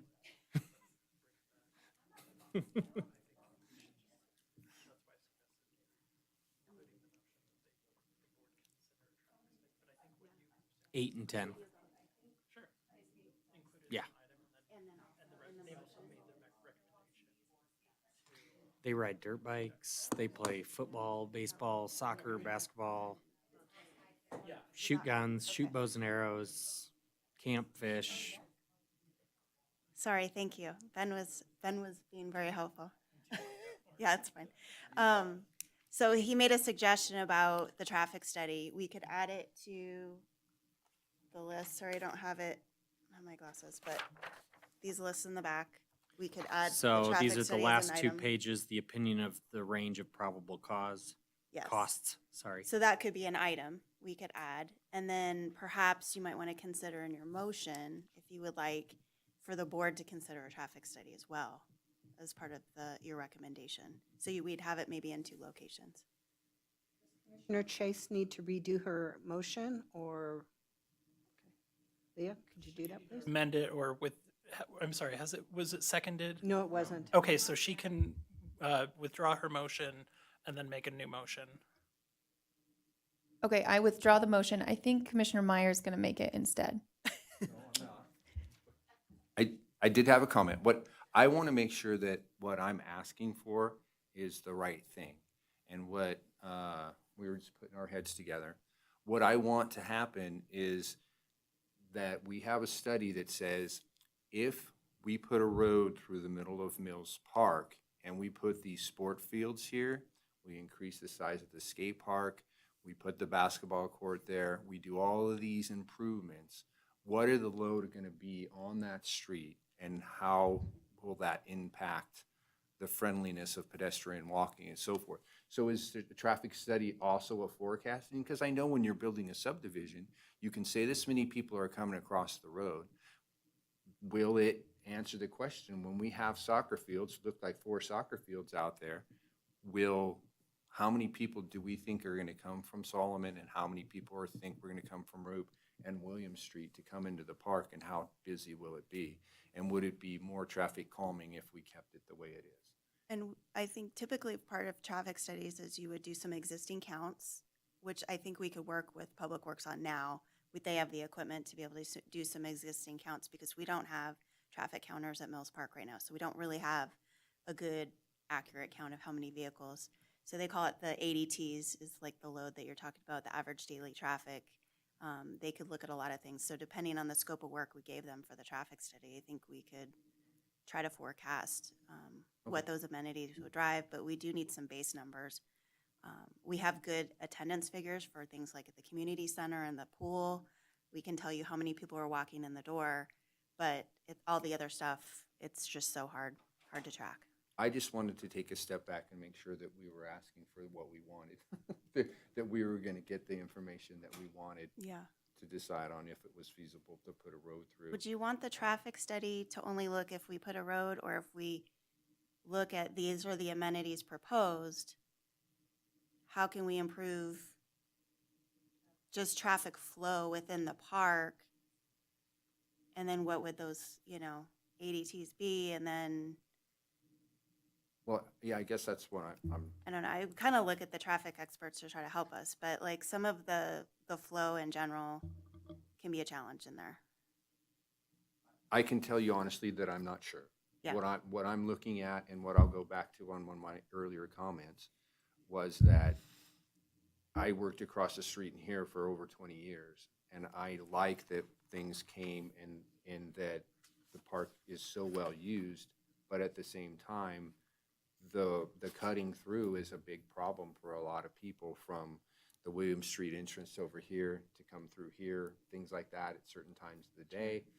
It's not as bad since some of those offices moved out of that building, but it still gets kind of bad. And I just wanted to say, let's make it safe, and maybe along with a traffic study, a true traffic design that will tell, hey, this will keep people going slow, this is a park and so forth. So not only with a traffic study, but maybe a traffic design that will accomplish what we're all concerned about if a road goes through. How did I say that, ladies? So I've been thinking about this Leah case. I think regardless of what the traffic study says, I'm going to be opposed to a road through the park. And so now I'm kind of thinking, is there like a traffic alternative study, like a something else we can do besides putting a road through the park that's already surrounded by roads? You know, hey, if we don't ask for a traffic study, we don't have to spend money on a traffic study. We know there's traffic. But I, from the sound of it, it doesn't sound like anybody here is really willing to put a road through there. And I just don't know if a traffic study would change that. And I know that makes it more difficult, Jen. I'm so sorry. But if that's the case, should we just say no road in the park?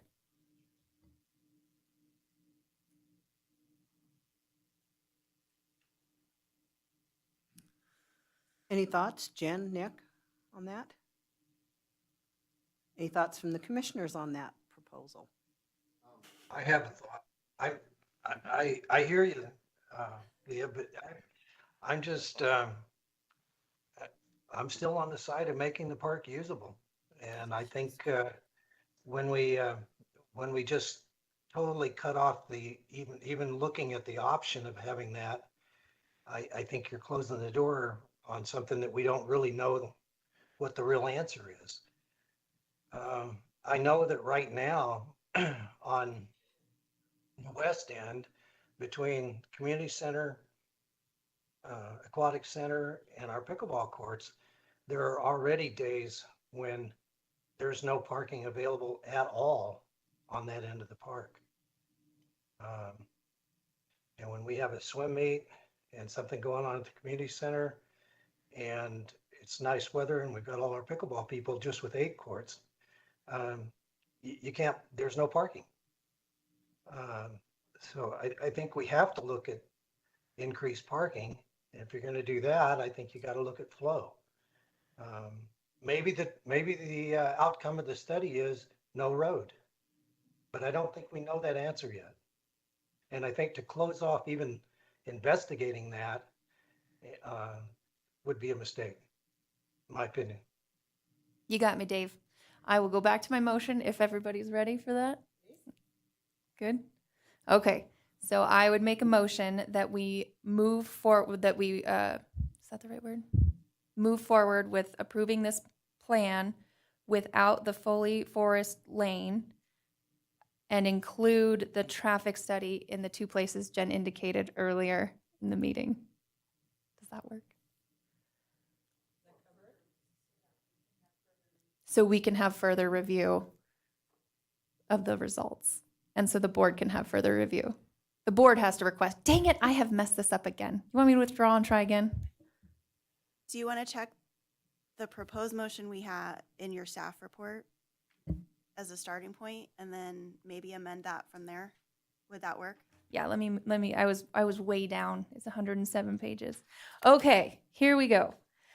I recommend approval of the draft plan with the exception of Foley Forest Lane to the Board of Supervisors and include a traffic study.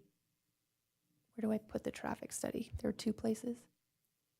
You could say that you also recommend that a traffic study be conducted as part of the project. And we would request and recommend that a traffic study be completed as part of the process and reviewed by us upon completion. Does that work? Is that too? Oh no, Ben took a deep breath. No, so the only issue is that from here, the recommendation is to go to the board. So it wouldn't come back to the planning commission. You know, if the Board of Supervisors decides to do a traffic study or there's funding to do one, they could then direct it back to the Parks Commission to, you know, review, based on their recommendation that the road not be included. They can say, well, let's do a traffic study and then we'll send it back. But from here, it wouldn't, I mean, the intent would be not to bring it back to the Parks Commission because you're trying to move the recommendation to the board.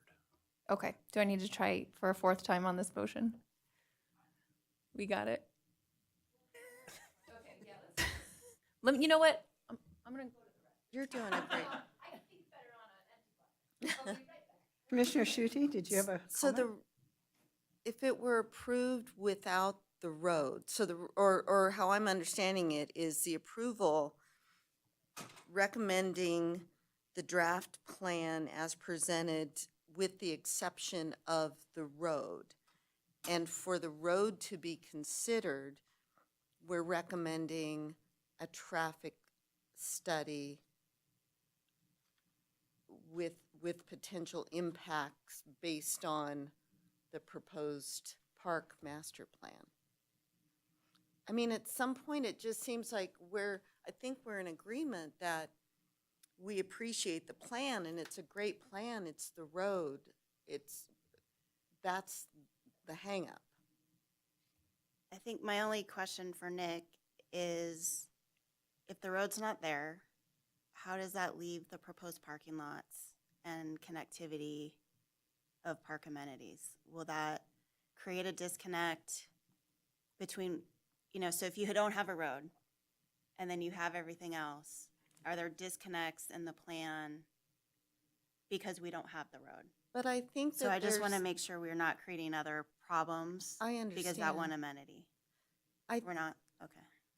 And because I think there's an assumption and that there's going to be parking in the other place, but for the example of National Night Out, if there's a lot of folks, and the likelihood is that if Sealy Loop is full, then driving through to Oxaby Loop, it's not like there's going to be parking available automatically. I mean, it's assumed, so you're hoping, but having that drive through doesn't make it more likely that there's parking available. There might be 30 extra spots on that road, but for something like National Night Out, my guess is that road might be used for other things.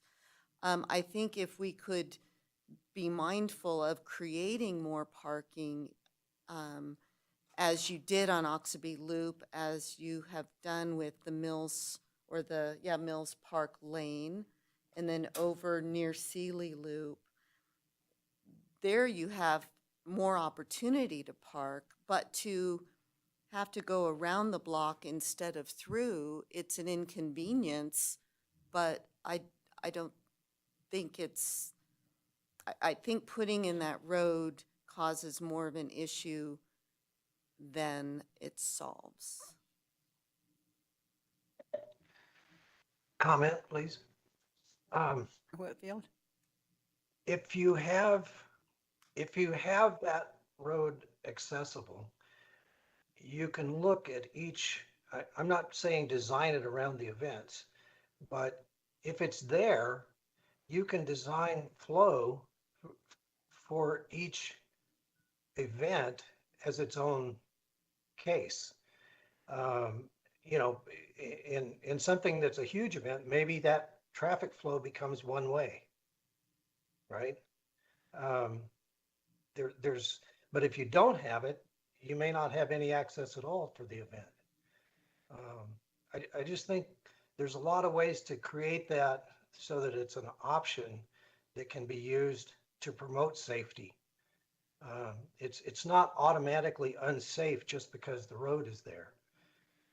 It's how it's designed and how it's used, and that's under our control. So I just think eliminating it is not the best idea. Thanks. Any other comments from the commissioners? Does anybody want to take a stab at a motion?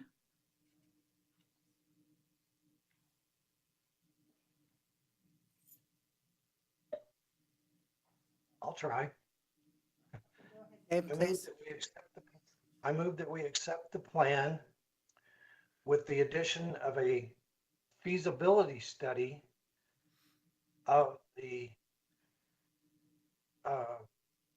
Foley, what was it called? Foley?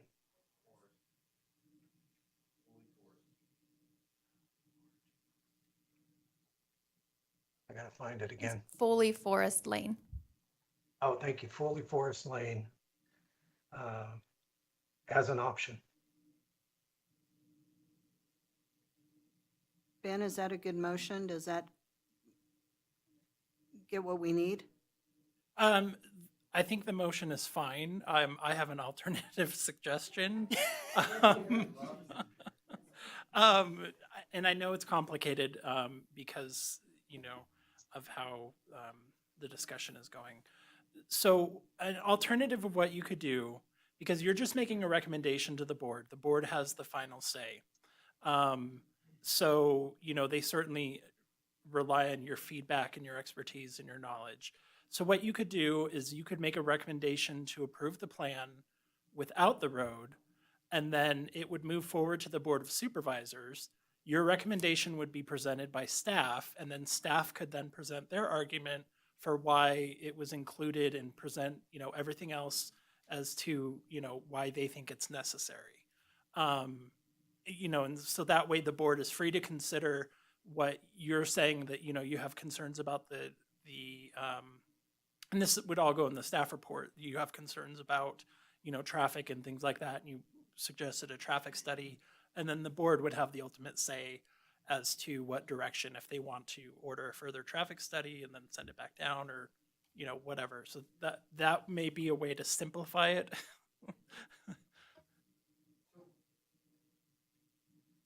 Ultimately, our concerns that I'm hearing from the people that don't necessarily like the road are mostly safety concerns because of through traffic, not only for large events, but for the days when there's not a lot going on, and there are just pickleball players and ladies and gentlemen coming into the aquatic facility. So can we throw in that, if we did say approve the plan and we don't like the road because we have safety concerns, and they would hear that loud and clear, and then in the motion? Absolutely, you could include that. And then, I know that the mayor watches the meetings. I'm sure that the, other supervisors, may watch. I mean, we have one in attendance, but the other ones may watch as well. And certainly, that discussion will come up, I'm sure, in the staff report or during the meeting as to why the board, or sorry, the commission voted the way that they did.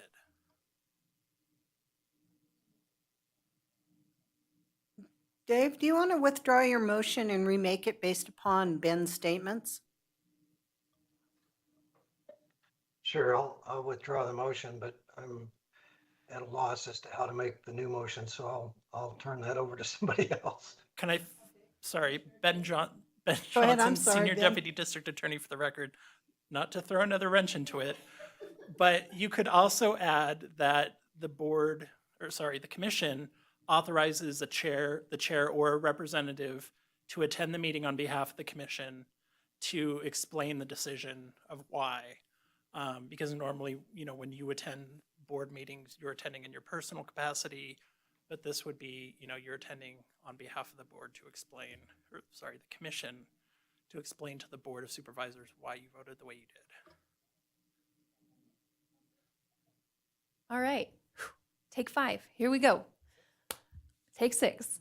I move that we recommend approval of the draft plan with the exception of the Foley's Forest Lane due to safety concerns, and authorize the chair of the commission or her representative to speak at the Board of Supervisors on behalf of the commission, noting our concerns. I second. Been a motion and a second. Any discussion? Hearing none, all those in favor? Aye. Any opposed? The motion carries. Thank you, Jen and Ben, for your help. And Nick. Thanks for all that time. No problem. 2-minute break? All right, we're going to take a 2-minute break.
This is, thank you. Madam Chair, Jennifer Budge, Parks and Recreation Director.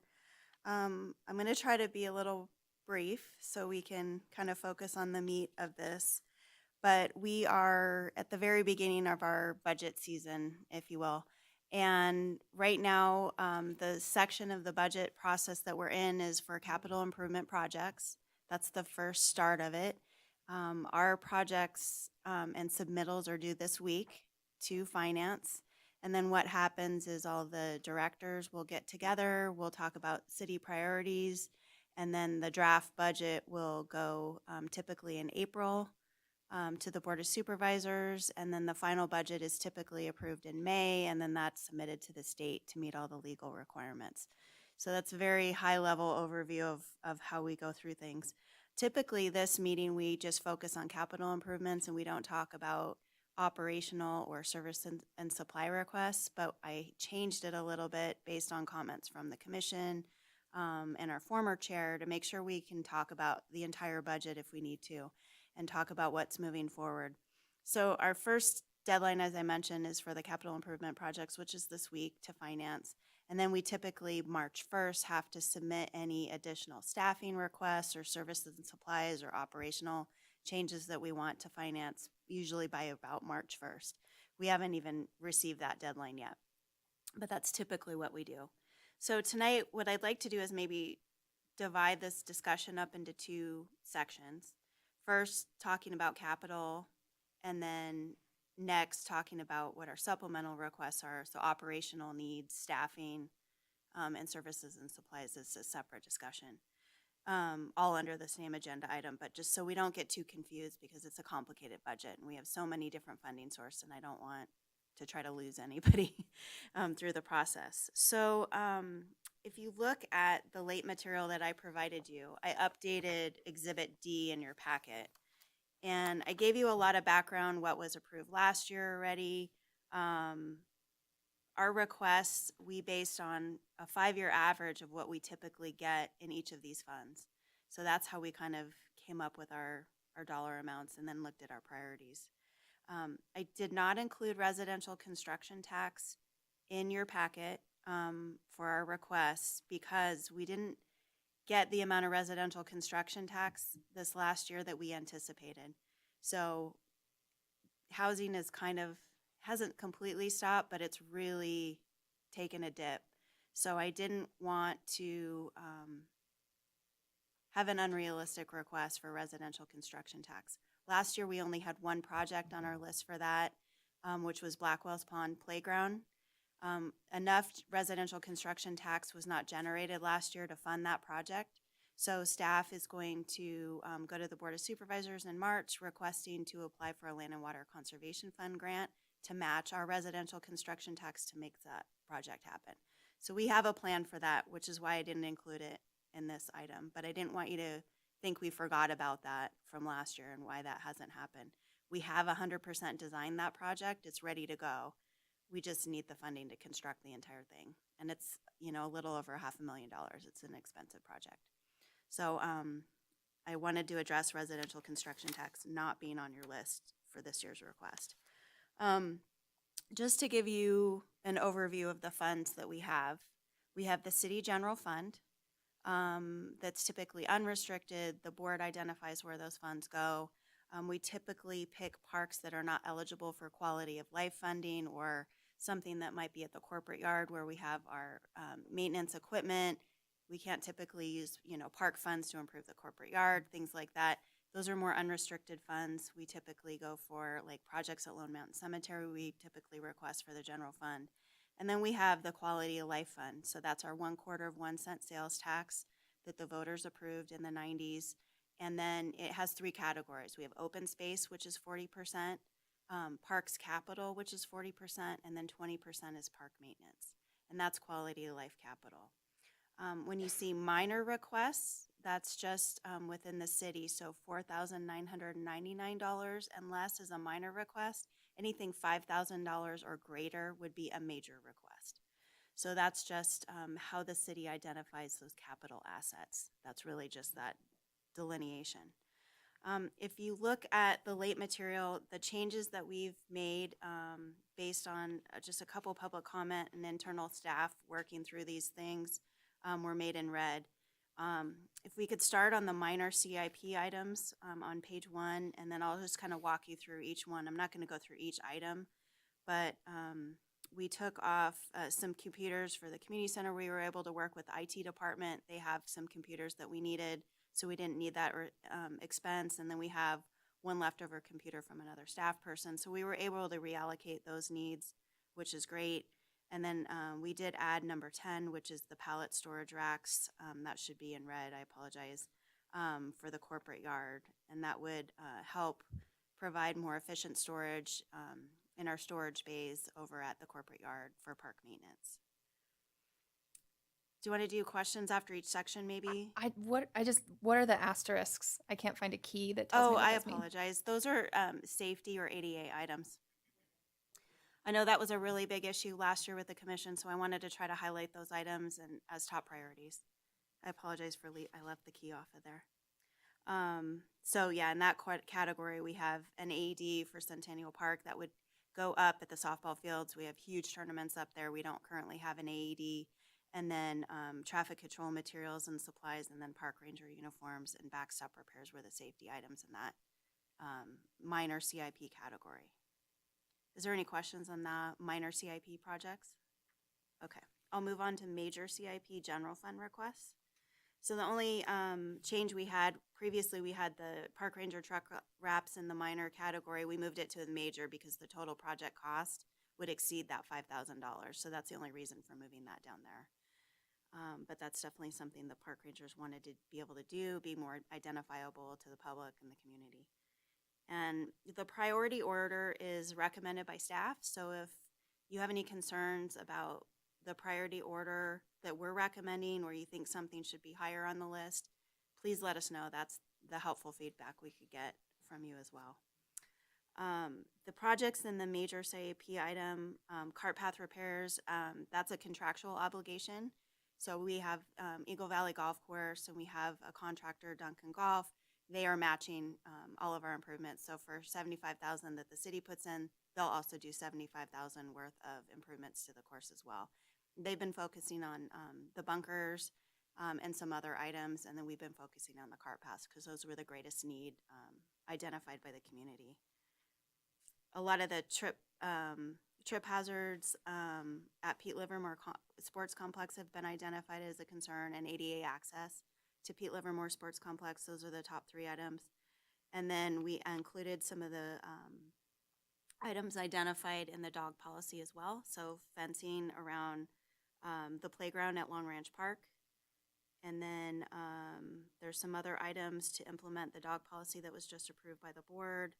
Backstop netting to improve safety at the sports complexes, some park maintenance equipment, a cart for Lone Mountain Cemetery so we can take families out to look at prospective locations. It's a lot to walk.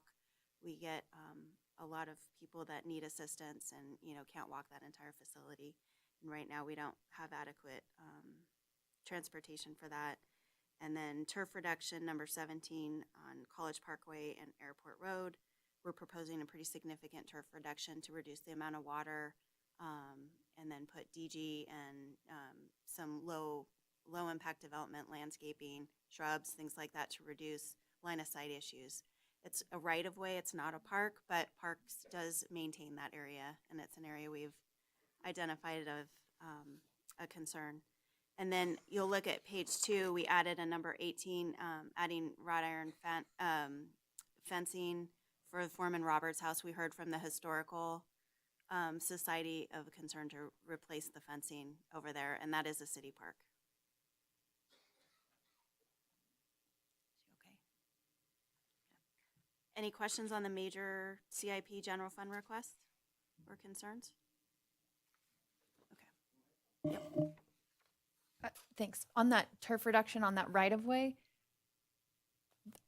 you know what? You can answer this offline. I want to know why Parks is in charge of that right of way and it's not somebody else's jurisdiction. Yeah, that's because I'm going to put a playground there if it's under Parks.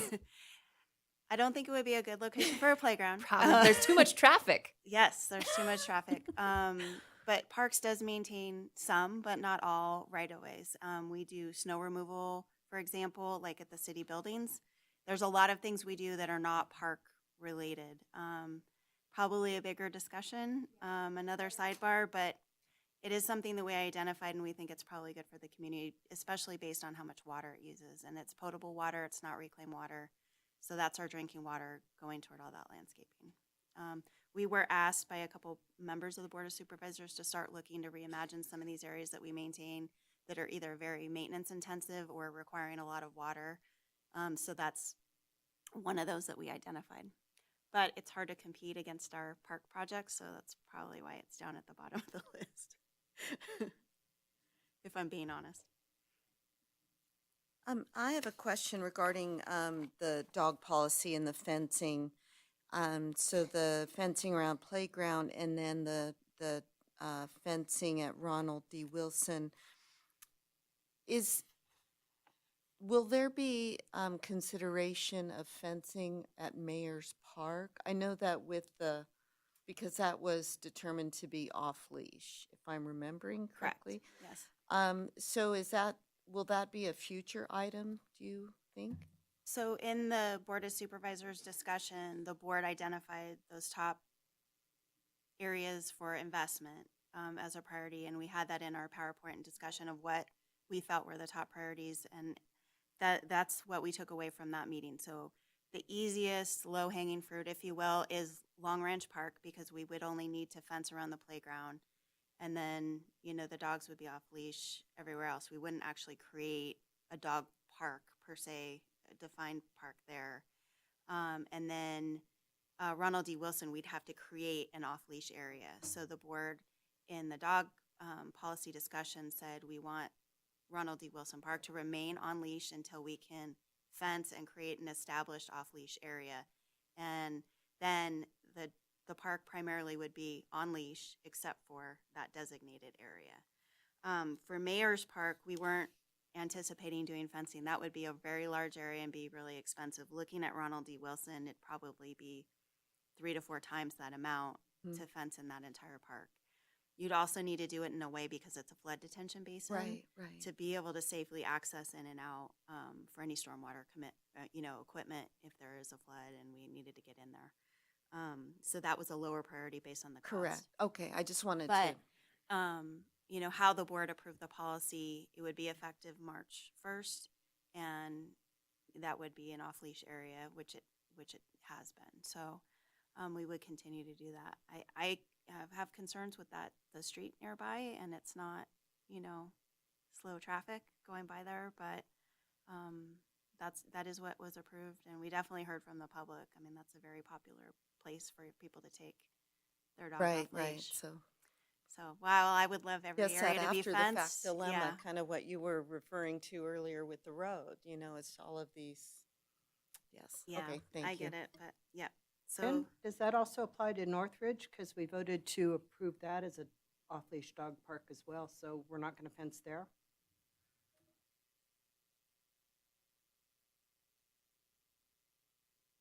well, the Board of Supervisors, I was going to talk about it in my director's report, but I did provide you a copy in that portion of the packet, a copy of what the board approved. And the board did approve the dog policy, but did not approve everything that you recommended. There were a couple changes made at the board level.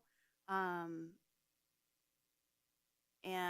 some of those changes, I'll just off the top of my head, is Carriage Square Park will remain no dogs. This board recommended something different.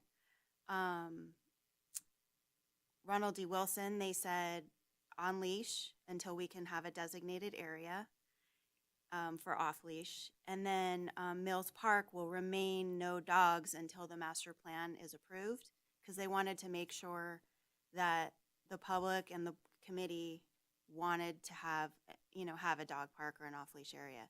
So what would happen is when the board considers the master plan, the update to the Mills Park master plan, we'll probably need to include a component about the dog use, so we can amend the dog policy to allow for, if that would go forward, we would probably have dogs on leash everywhere except for a designated area where the dog park is once it's constructed. Yeah. But right now, Mills Park remains no dogs. So there were some minor changes made to the policy that you recommended. Steinheimer Park was another one that will be on leash. I think that was the majority of the changes that they made. They weren't too significant, but there were some edits. And the final copy is in your packet of what was approved with all of the exhibits and everything, and a copy of the resolution that was approved. So a couple of these dog items is just to start to implement that. You know, we realize we can't do everything all at once, but just trying to slowly update signage, add more dog waste receptacles, do some fencing where we can, where it's not too crazy expensive, trying to be thoughtful as we implement the dog policy.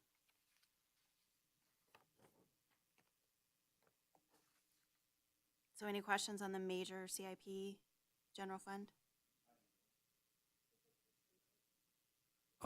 As far as the netting, that's a safety item here, and I just thought maybe if we could bump that up above the waste stations and the inmate crew trailer, we're almost there. Dave, Dave, is that $40,000 for the entire project, or is that is that a matching from YSA? I know it came up at the YSA meeting. What's the 100% cost of putting nets at the? Yes, Dave Navarro, Parks Operations, Superintendent, Madam Chair, and like Commissioners. Kurt, that's just like an estimate that we got just to do Field 1. So that would be the total cost estimate right now, just to do the netting on Field 1. Yes, we did go like to YSA, and we did discuss with them, you know, could they possibly help out and contribute like to this project as well, and they pretty much like agreed. Yeah. Okay. That they would, but it's just, we're still trying to get like final cost numbers, so that's just kind of like a verbal over the phone estimate, you know, Okay. just so we can have something in here. Okay. Well, in lieu of that, I guess you asked for reimagining the list, and that would be my reimagining the list, is to bump that safety item up. Okay. And up here with the rest of the safety stuff. So, a new number 8? yeah, a new number 8 sounds, yeah, there you go, a new number 8. Thank you. Okay.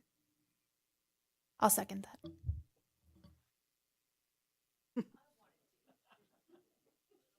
I like the consensus. Okay. Any other questions on that section? Okay. We'll go on to Fleet. This is based on Fleet has a replacement plan, so this is consistent with that replacement plan. Pretty significantly less than what we've typically requested in Fleet. We've been doing a really good job the last 5 years replacing, you know, the oldest fleet in the city Parks has had, and we've done a really good job about that. So we're slowly getting smaller and smaller requests in our fleet needs. Any questions on our fleet requests? No, we're still on the late material.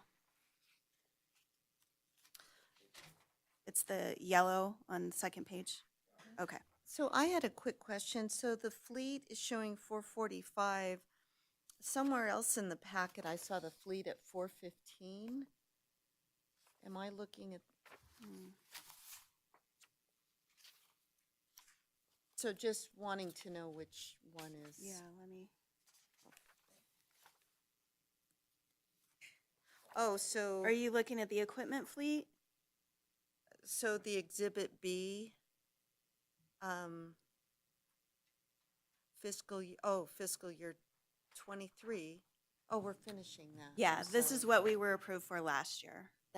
Thank you, which we Well, were this approved current for year. 415 last year, Yes. just so you know. Yeah, well, there you go. Sorry about that. That's okay. I wanted to just give you that for reference so you know by fund what we have approved for this current budget year. Yeah. Okay, no fleet questions?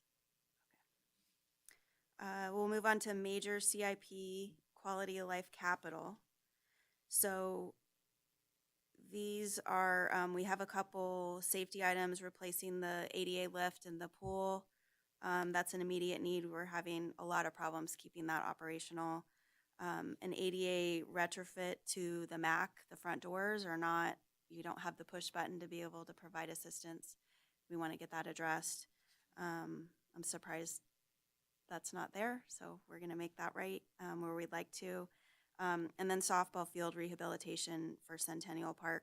We're going to try to do one field this year within our existing budget, and then this would be for, Dave, would it be for 2 fields? It would be for the rest of them, so Oh, it would for be all. for, like for 3 The total. 3 remaining. Yes. We have, you know, some trip hazards and just pretty, you know, just aging facility, and we need to kind of rehab those fields. And then the tennis courts, what I'm proposing, so in item 4, in the current budget right now for fiscal year 23, we had $175,000 from this Quality of Life Fund approved by the board for lighting at Centennial Tennis Courts. But we didn't have the funding to redo the courts, so we thought that was pretty silly. Why would we want to improve the lighting and not improve the courts? So what we're proposing is, you know, you could see everything, but you couldn't play.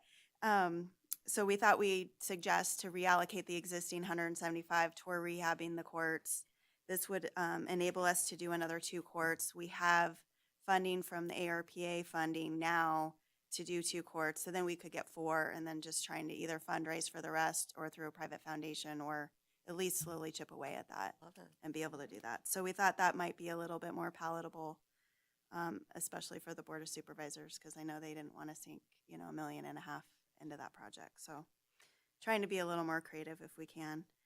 And then some range improvements. We're looking at doing some grant through the Nevada Department of Wildlife for additional rifle range improvements. We just need to provide 10% match, so just trying to allocate some budget money for that. That would be, we're looking at additional pavement on the road, a little shack for the range safety officer to be able to escape the heat or the cold or any of the elements, or when it's slow, or just to not have to hover on, you know, the shooting line all the time, and some other basic improvements. And then entrance and exit gates was a request from the disc golf folks.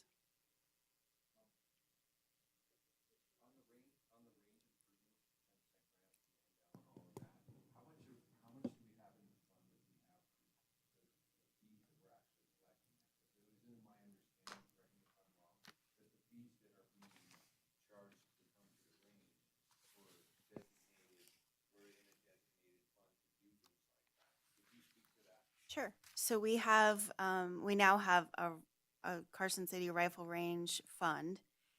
It's in the general fund though, but all the revenue goes back into that and supports our expenses. So it supports operational expenses and staff expenses. So that's sort of like a cash flow, just like your bank account. We're putting money in, and then we're recovering about 50% of our expenses, which was the goal.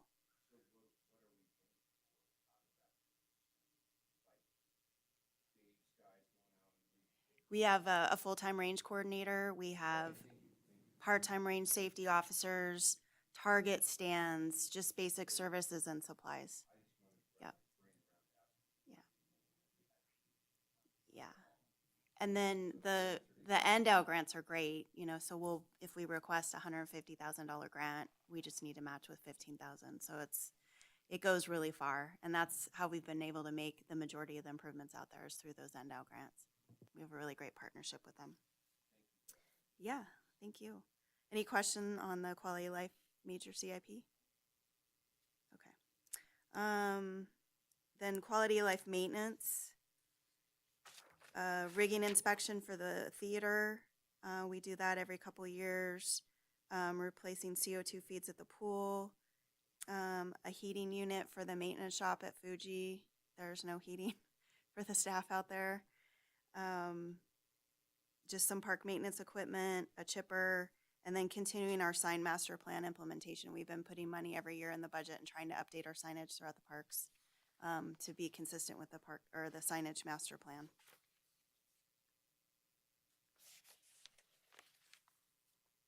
And then scoreboard controllers, and then a utility cart for park maintenance. Any questions on those? Okay.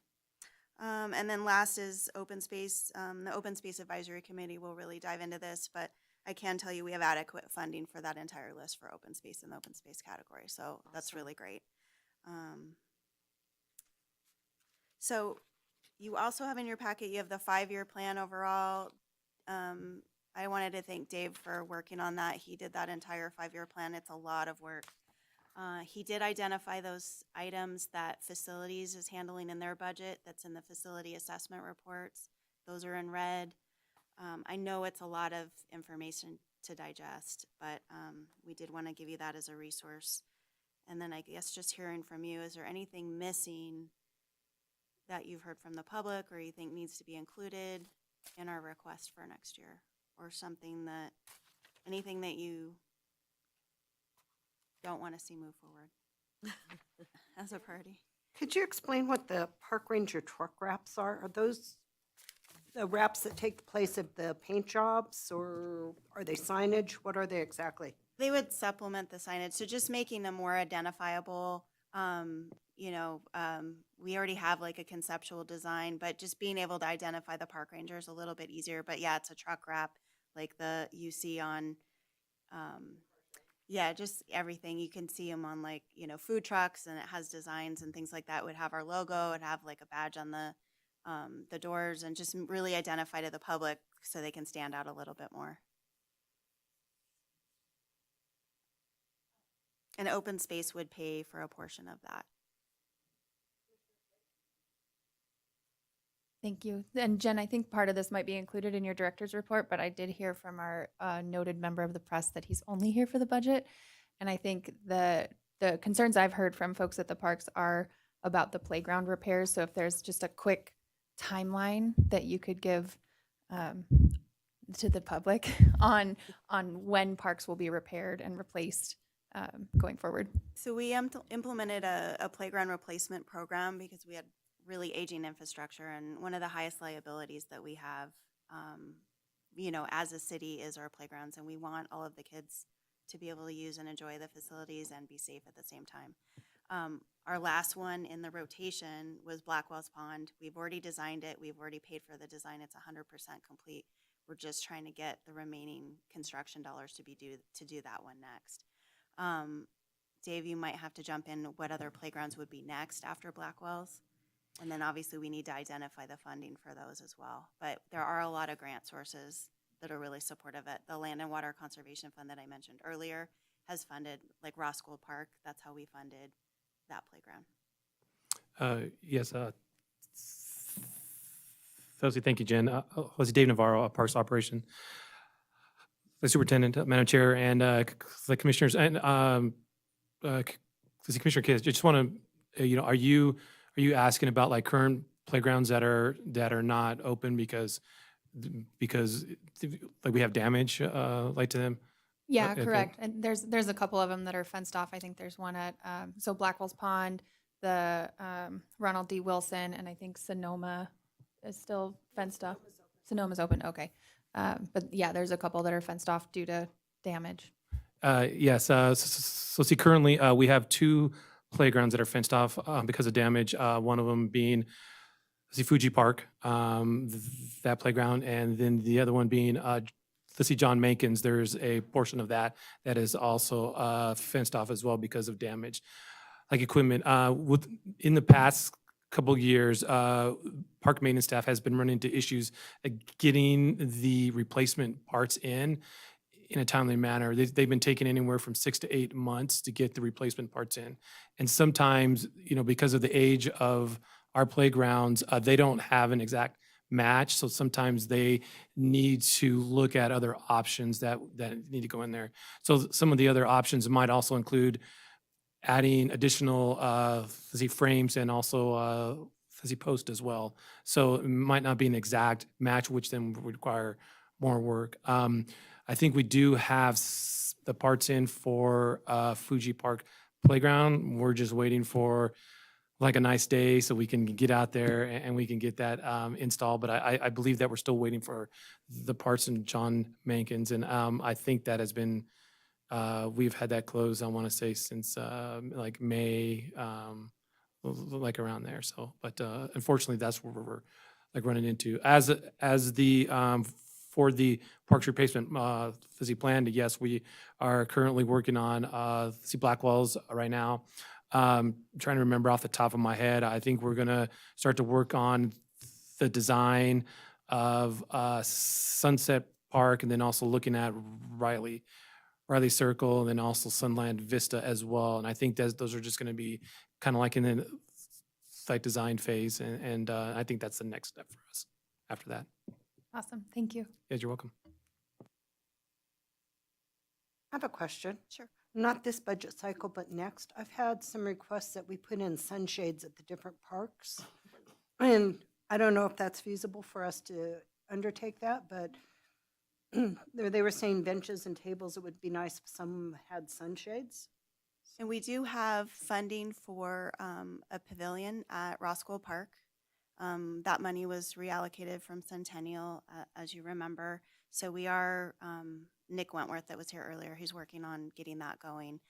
So that will provide some shade at Roscoe, which is great because with the previous one we had to remove. We can definitely look at shade options. We have some like at Centennial Park that we put up every year. There's challenges with those, the fabric, but we can look at trying to build some other shade components into our future budgets. Some of the individuals were thinking maybe if they were permanent, kind of like a bus stop situation. I'm like, okay. Like an individual picnic table with just a little bit of shade on top. Or a bench, whatever. Just some amenities, yeah. Yes. We can look at that. Thank you. Uh-huh.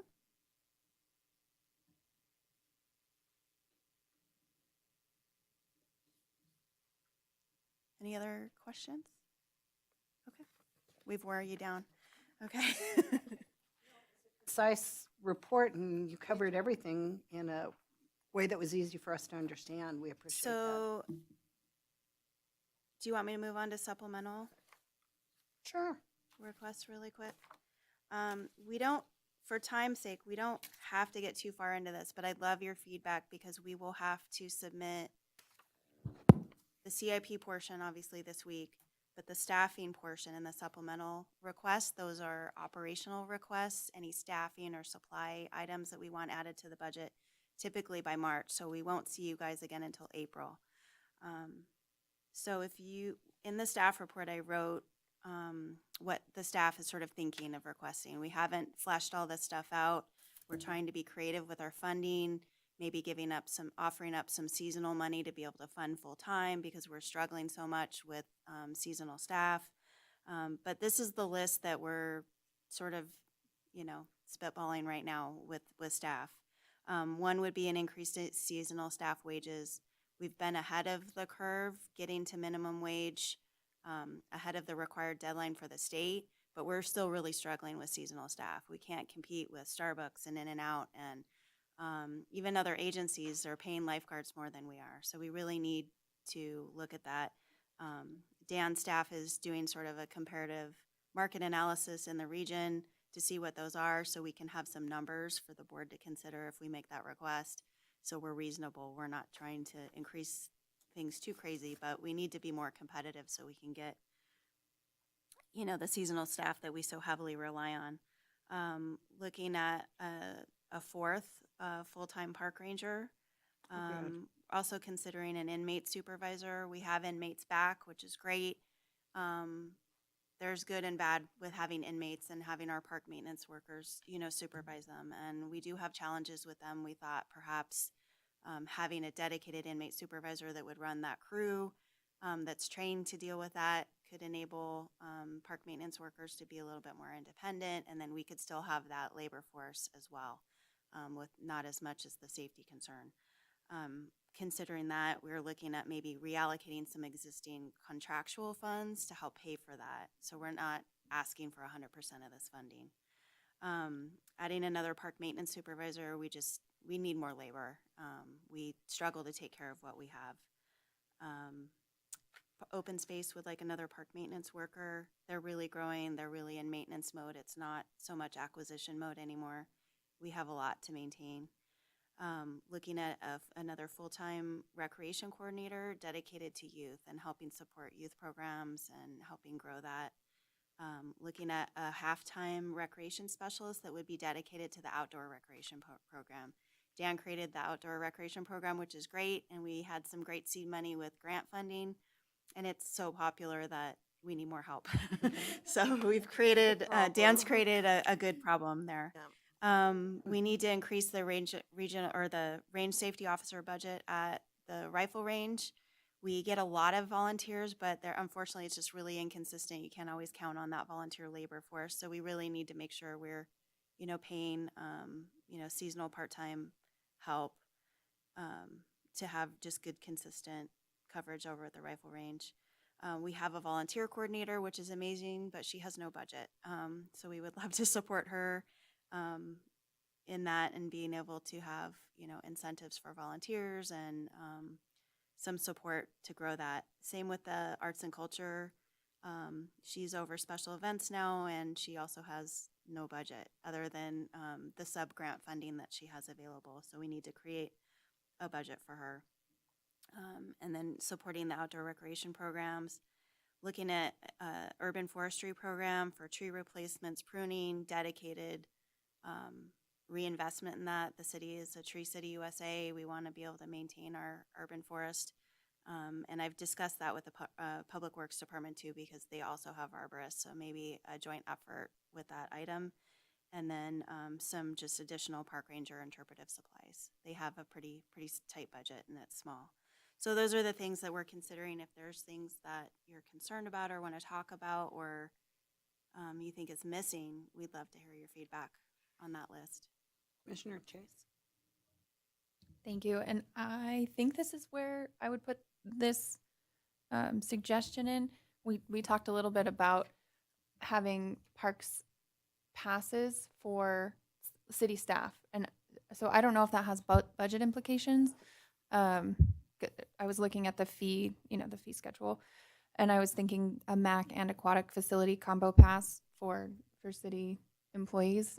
And I hope that would help with getting parks and open space staff too. And I think it just fits really well with the mayor's, national movement initiative that she's part of, and just getting our city employees into the parks and recreation spaces and showing what we have to offer, I think is awesome and could be a really good benefit for employees. I think that's a great suggestion. I think that would probably fit better under our fee schedule item, because we could create a line item on that. But it does dovetail into this because we are struggling retaining seasonal staff. We want to have incentives for our full-time staff to retain them as well, and providing some options that are, low cost or no cost would be wonderful. So I do think that would fit better under the fee policy and the fee schedule, but it helps with the situation that we have identified here.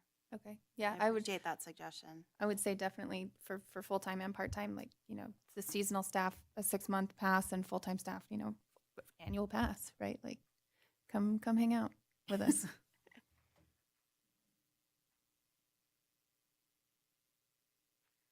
Of that list, what do you think are the priorities if we had to identify maybe like the top 5? So if we had to really, we get put in a difficult position sometime with budgets. There's only so much, and we have to be able to pass on to finance and the city manager's office, what our priorities are. So from that list, what do you think are the priorities for the department and the community? I think definitely increasing the seasonal staff wages. I have, a 16-year-old looking for a job, and We're hiring. he applied. Not quite sure. I think he interviewed with Dan. Oh, I'm good. not, yeah, but he didn't get the job, so I don't know why. But anyways, but it's discouraging for the city, because you aren't competitive. Right. And so, I'm not really quite sure, what you go to, but I would definitely not go below 14 an hour. I mean, not when you can go to Starbucks and, In-N-Out, Walmart, So I would say most definitely, because I know personally how much you rely on your seasonal staff. You want good staff. because they have a lot of responsibility when it comes to tournaments and recreational, outdoor recreational, and even your kids' camp and all that. That's a lot of responsibility. So I think I would make that a major priority. Make another park ranger a priority. We've Yes, got so yes. much acreage for them to cover, and with 3 of them, they're spread thin sometimes. And our preliminary strategy with how to fund that right now would be, right now, all of our park rangers are split between open space fund and then general fund park maintenance. So what we would probably do is 50% fund that from open space, give up maybe our seasonal park aid ranger funding, toward the general fund component. So it's not a full ask for a full-time position. We would just be asking for a portion of that to make that full-time position happen. I also think the inmate supervisor is a really important task, because if they truly can focus on that supervision, it does free up other staff, and it provides a great service.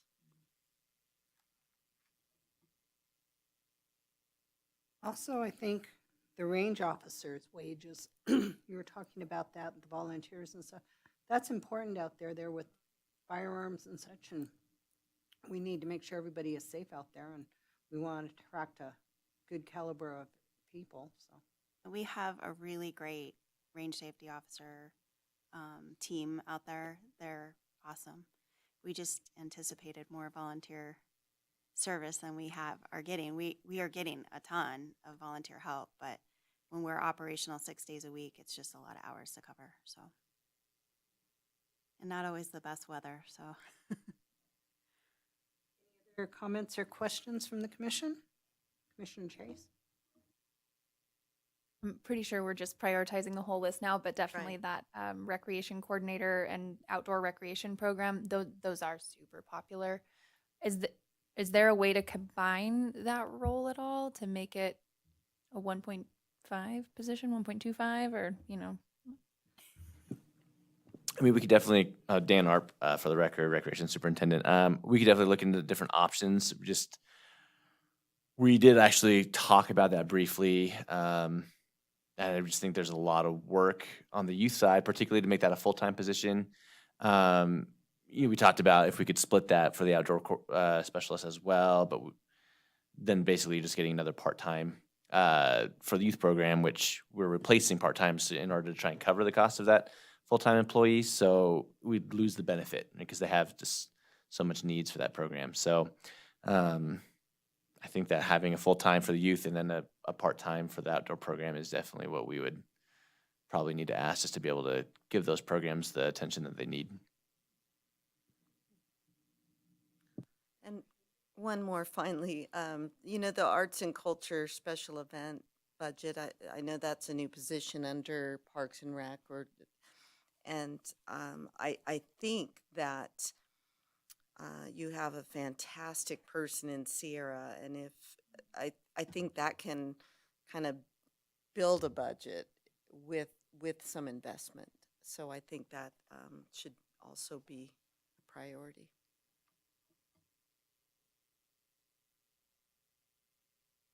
Jen, I'm like digging deep in the brain right now.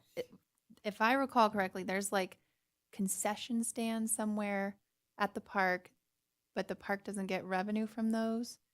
Is that? We have concessions up at Centennial Park. We get all of those concessions, we but get it those does revenue. go back into the general fund Oh, because we are subsidized by the general fund. So all the revenue goes straight to the goes general straight fund? to them. Yep. Can we request maybe we redirect that right back to us instead of going to the general fund and then, begging for change? It's like small potatoes, right? So it's 50-cent candy bars. Give me We the. can always ask. Okay. I mean, the worst they can do is say no. But Would it be appropriate to put that in the budget to, Madam Supervisor, ask for that, for the funding from the we do have concession to in go to the- parks? In the policy that the board approved, 10% of our revenues does always go to us. So let's say worst case scenario, there was some horrible recession. We would always get 10% of our revenues, at least be reinvesting in our park system. So the board did approve that. So we are getting a portion of our revenue already, which is great. Typically, that doesn't happen in a Parks and Rec department. So we are getting some, but not all. And I can't remember what we bring in at Centennial. I want to say it's like 250,000 a year. Shoot, that's not as small potatoes as I was thinking. Yeah. Yeah, It maybe used we'll to bump be, it to It used to 20. be a little bigger, and I think once we replace that concession stand and do some improvements to the fields, I think that will only grow. But yeah, that's the only, I think, true concession that we operate. We do have some minor concessions like the MAC as part of an event. You know, we'll have some drink sales or things like that, but not like a full concession like at Centennial. Well, if you need any advocate to come down and ask to redirect funding, you just let me know. I'll float that around and, All right. and get back to you. See what the flavor is.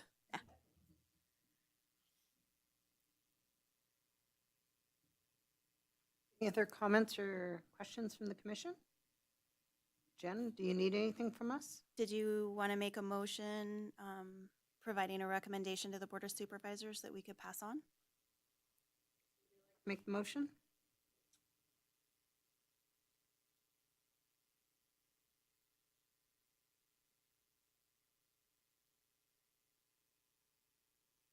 You could make a motion to recommend the budget as presented with the changes discussed at the meeting, and I've noted those. And then I'll identify those priorities that you identified for the supplemental requests, and we'll reflect that in our submittals in March. And then I can report back to you in April and let you know where things stand, and if we need you to come down to a Board of Supervisors meeting and with picket signs or, you know, whatever we need to do. But I think we have a really good chance. I think this is a really good, diverse funding strategy. We're not asking, you know, for too much. We're trying to be considerate about making a request based on what we've previously gotten. So we're not trying to grow our request and trying to be respectful of other departments.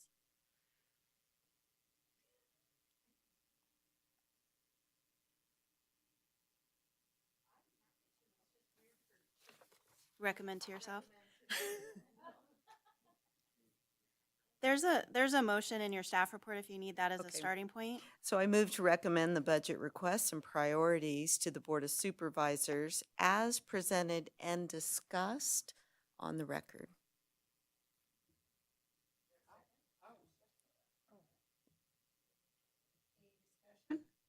All in favor? Aye. Aye. Any opposed? Aye. The motion carries. Thank you, Jen. We really Thank you appreciate so all much. the I work know you that's a put lot into to it. digest.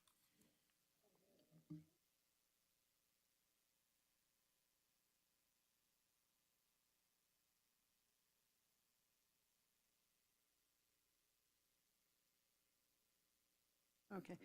We're going to move on to agenda item 5E, discussion and possible action regarding a recommendation to the Board of Supervisors concerning proposed updates to the Parks, Recreation, and Open Space Department fee policy and schedule. Jen, please. I think I'm going to hand this over to Dan. I think you're probably heard it from me enough. All right. So for the record, Dan Arp, Recreation Superintendent. We'll try and just go through this quickly because it is late. But want to make sure, obviously, if you have any questions or comments, that we make sure we take that time to do that. So there's two attachments that you were given for review. The first one is our fee policy, and then the second one is our fee schedule with all of our current rates. So not a lot of major changes to the policy, just a few little things.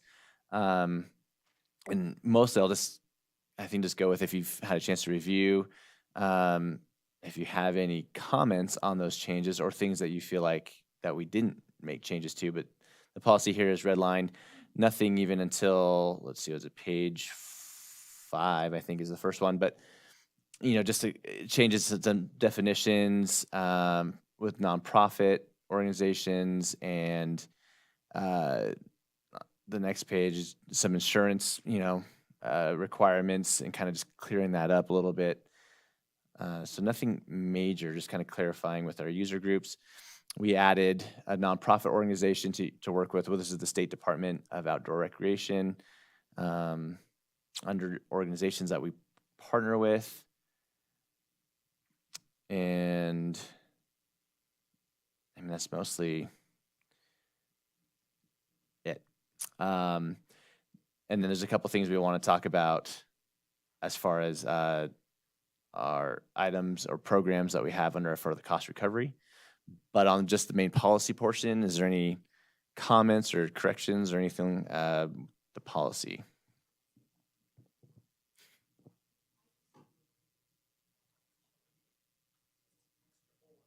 Oh, okay.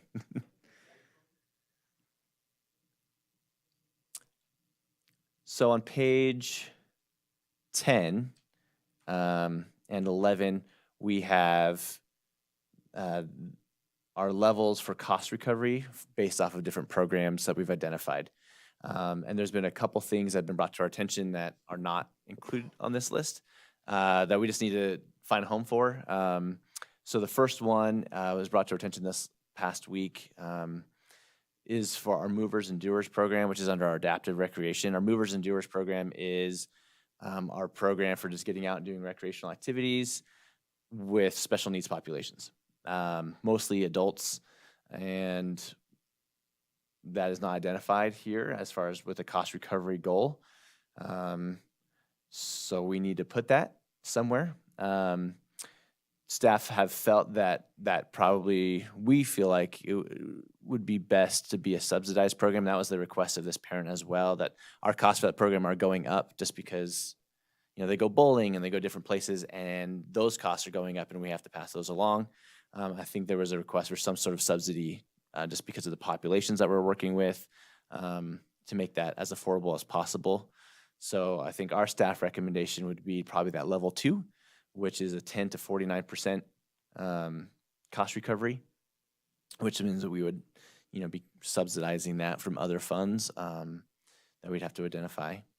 But that would be up for discussion as well. And then the second one is now that we've have an arts and culture program, we don't have any arts and culture activities that are currently running, but we do have some in the works that we hope to be able to launch by this summer.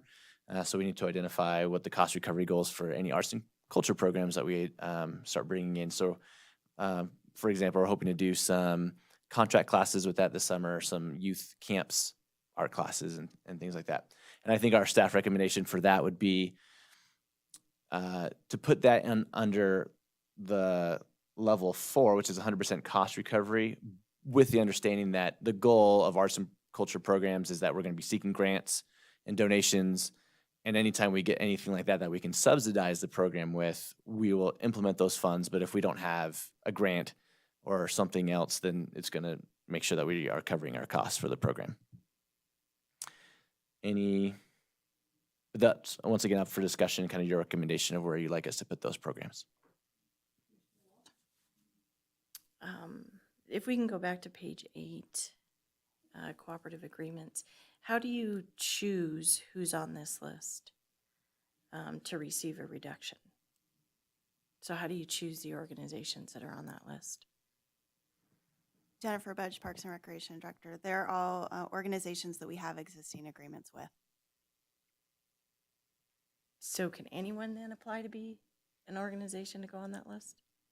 The city has to work with organizations that are 501c3 nonprofits, so there are some limitations based on state statute, but those are all organizations that we have current agreements with.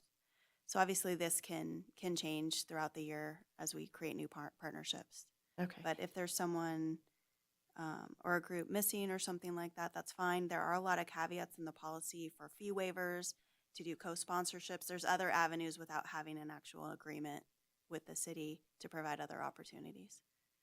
And then when you discuss cost recovery goal, you know, like level 1, 0 to 9, level 2, 10 to 49%, will you be bringing back to this group if there is a fee increase with your cost recovery idea?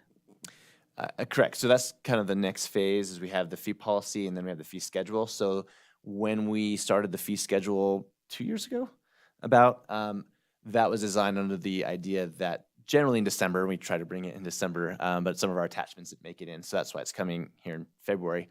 But every year, basically, we'll bring our fee schedule and you'll see that next. So any fees that we want to change for the upcoming year, we'll bring that for this commission for approval. And you'll see that the red line for the spreadsheet for the fee schedule, which we'll get into after this policy. You'll see there's just a handful of them that we've had some changes that we want to bring to your attention and seek for your approval. Commissioner Chase.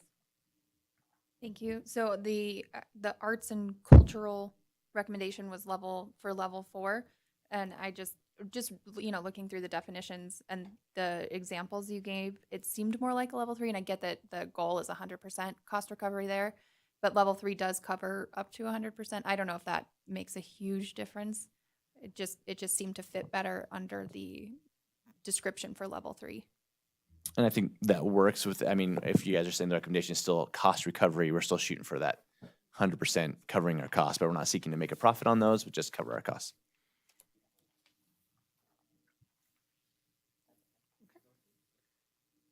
And then I guess we're seeking same thing for the movers and doers is if there's agreement for level 2. Commissioner Chase. Yeah, I fully agree that there shouldn't be cost recovery. It doesn't fit under the definition. So I really struggle with definitions because it seems like the movers and doers, right? That's an extraordinary use of staff time and equipment and preparation and planning. So it's probably just the definitions that I have a hard time with, and maybe I got to just not look at those. Sometimes it's hard to box things in programs, but I definitely agree, level 2.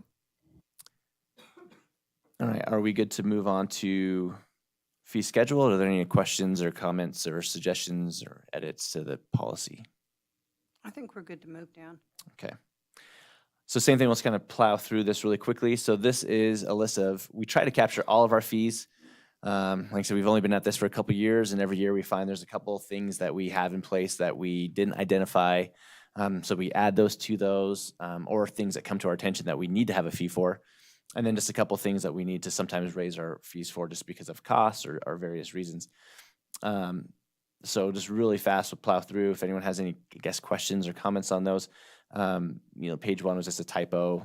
That's supposed to be $39 for our monthly memberships at the aquatic facility.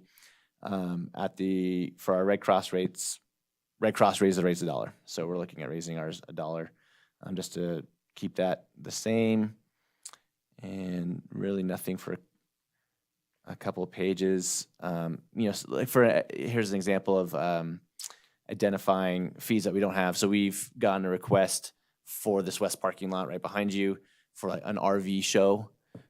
So that wasn't something we had a fee for to just rent the parking lot. So there's an example of why we're like, oh, we need to come up with a fee for this because they didn't need the building, they just needed the parking lot. So those are some of the items that we've added. And So it wouldn't apply if somebody is like renting the community center for a production.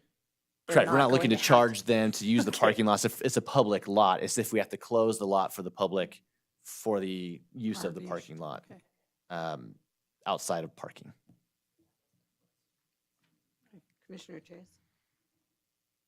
Again, I don't really know how to phrase it, I guess, but can we maybe make the fee for a shower only at the pool like $1? I just feel like if you need a shower and you don't have a place to go, $3. I don't know, but $1 sounded like you could come up with $1 and you need a place to shower. That might not be kosher with the rest of the commissioners. But No, I think this is the time to. I mean, if it's I have no set problem with fees that. as you see fit.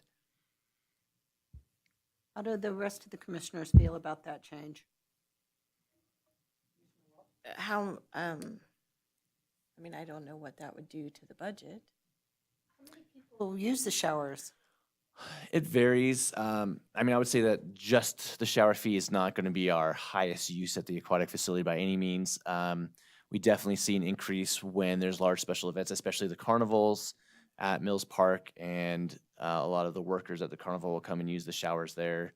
We'll see an increase so if there's an evacuation event at the community center, but oftentimes when we do that, we waive the fees anyway. But yeah, we don't see a lot, and there's a few of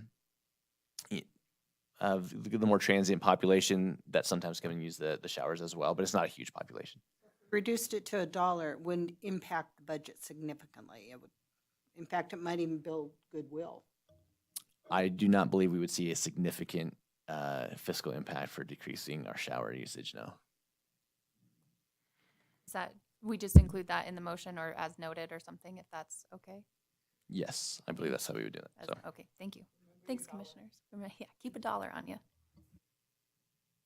And then just a couple, clarifications on like rental equipment at the community center, as far as just making it easier for use, where things, that's like the spotlight. It was $38 for a pair, but oftentimes people only need one. So we're just trying to make it easier, more user-friendly. The only increase really that we're proposing, aside from the $1 for the Red Cross classes, is to our youth programs, as those are set as the 100% plus Category 4 cost recovery. And due to the constraints that we've been having the past couple of years after COVID, we're not hitting those cost recovery goals. As one, staffing, the minimum wage rates are going up, so it's costing us more for staff. Due to staffing shortages, we've been required to cap our sites, so we're not seeing as much revenue coming in because we can only accept a finite number of children in the program because of ratios that we have to maintain with the amount of staff that we have. And so this is a request from the youth staff, basically raising it $3 a week for the AM program, $6 for the after-school program is the request. So that's really the only major increase that we're proposing for any of our recreation programs. What would it do though? Because you're changing it from $16 per day for a minimum day versus, and you're going to $40 to $60 per session. And there's 16 of them. So, I mean, do you see the same kids? So basically, I think what the goal of that was to not have a set fee as far as $16 per day or session, because our minimum days, sometimes there's 2 days, sometimes there's 3 days. So trying to making that a session instead of each paying for individual days is making that you pay for. So if it's 3 days in that week for the minimum days, like conference week, for example. So would it be though, I mean, how are you defining session? 2 to 3 days, 2 or 3 days a session, or, because there's 16 minimum days, and then you do have the elementary conference days. But I mean, how are you, is it per year, per semester? So all of our fees are based off of what happens within a week period. And so basically, if we're seeing multiple minimum days in a week, such as conference week, we're calling that a session, but not for the whole semester, because families pay week by week. So we're kind of lumping in whatever happened in that week period. If we had to change basically the schedule because of minimum days for whatever reason, it doesn't fit our normal fee structure because we're having to offer more programming that week, then that's when it kind of falls into this fee schedule of a session.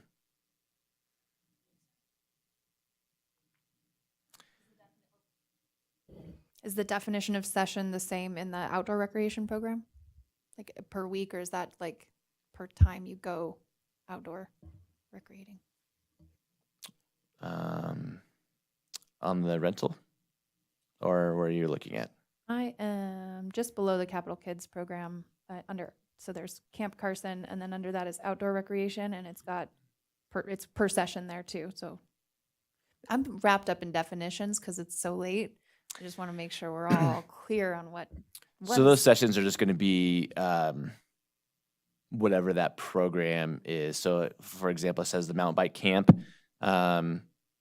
That's a week-long mountain bike camp, while our archery camp is 3 days. So it's just whatever that camp. I mean, every program is a little different, but the session is going to cap whatever that program is that they're registering for, time frame.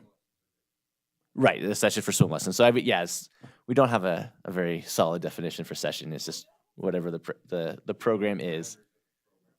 Yeah.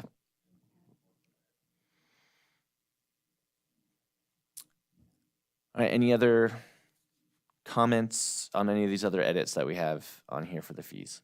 Yeah, just another. Just to clarify, the Pete Livermore Sports Complex parking lot, $150 per day. Is that for tournaments? No, that's specific use of the parking lot for training, like the example we Yep. gave over here. Just clarifying. Thanks.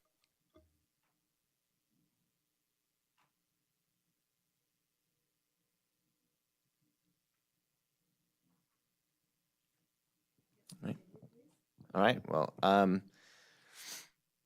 yeah, in an effort to not just go over every fee on here, do you see any other areas that you would have any questions or comments on? I just have a question on the deposits. So let's just, like the disc golf course. So so it'd be the 385 for a day. And then in addition, they would give the 150 additional, and then that is refundable if everything is clean and wonderful. Correct, so it's a fully refundable deposit under the assumption that they don't destroy our facilities or leave it really dirty, or we have to put extra staff time into Okay, repairing the damage that they caused. great, thanks. All right, I think now is the time when we should add that, we should add a recommendation that the Board of Supervisors consider, or just the passes to the MAC and the aquatic facility for all city employees. And if they don't do that, just you parks folks, for sure. I was so floored to find out even our park staff doesn't have access. Like, come on, man, what are we doing?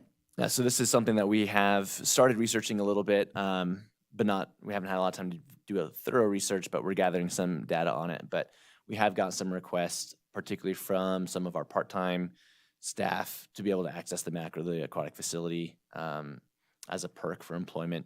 And as we've been doing that wage comparison that Jen mentioned, that's one of the things that we see is at a lot of the other employers within town, that not only are their wages maybe a little higher than ours, but the big thing is that they all offer some sort of perk, right? If they work in the food industry, they get free food. If they work in retail, they usually get a discount to that location that they work at. And we offer no extra perks, if however you want to phrase that, aside from just the joy of working for us. Addition to that, so having a discount, we were looking into it just for our seasonals particularly, but obviously I think the request is to extend that to all city staff. Yeah, I think I had a much more eloquent phrasing earlier about, the mayor's part of the National Mayor Movement Initiative, and it's just the right thing to do, and we should definitely offer the annual MAC and aquatic facility combo pass to full-time staff, and then at least a 6-month to the seasonal.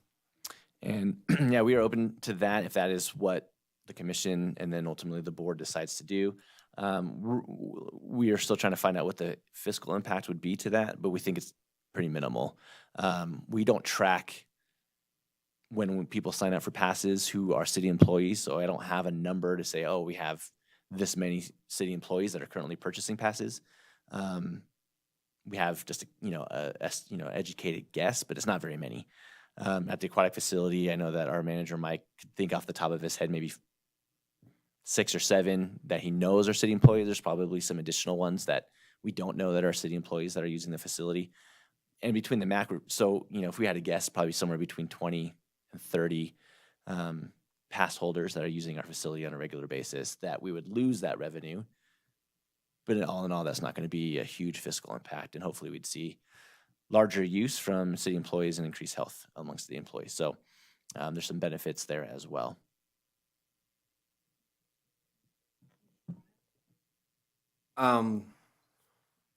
This went back a long time ago when the city ran the golf course, but I know that this was a big deal, and it was perks. They were talking about perks during the time when city employees, especially parks employees, were playing out there for free.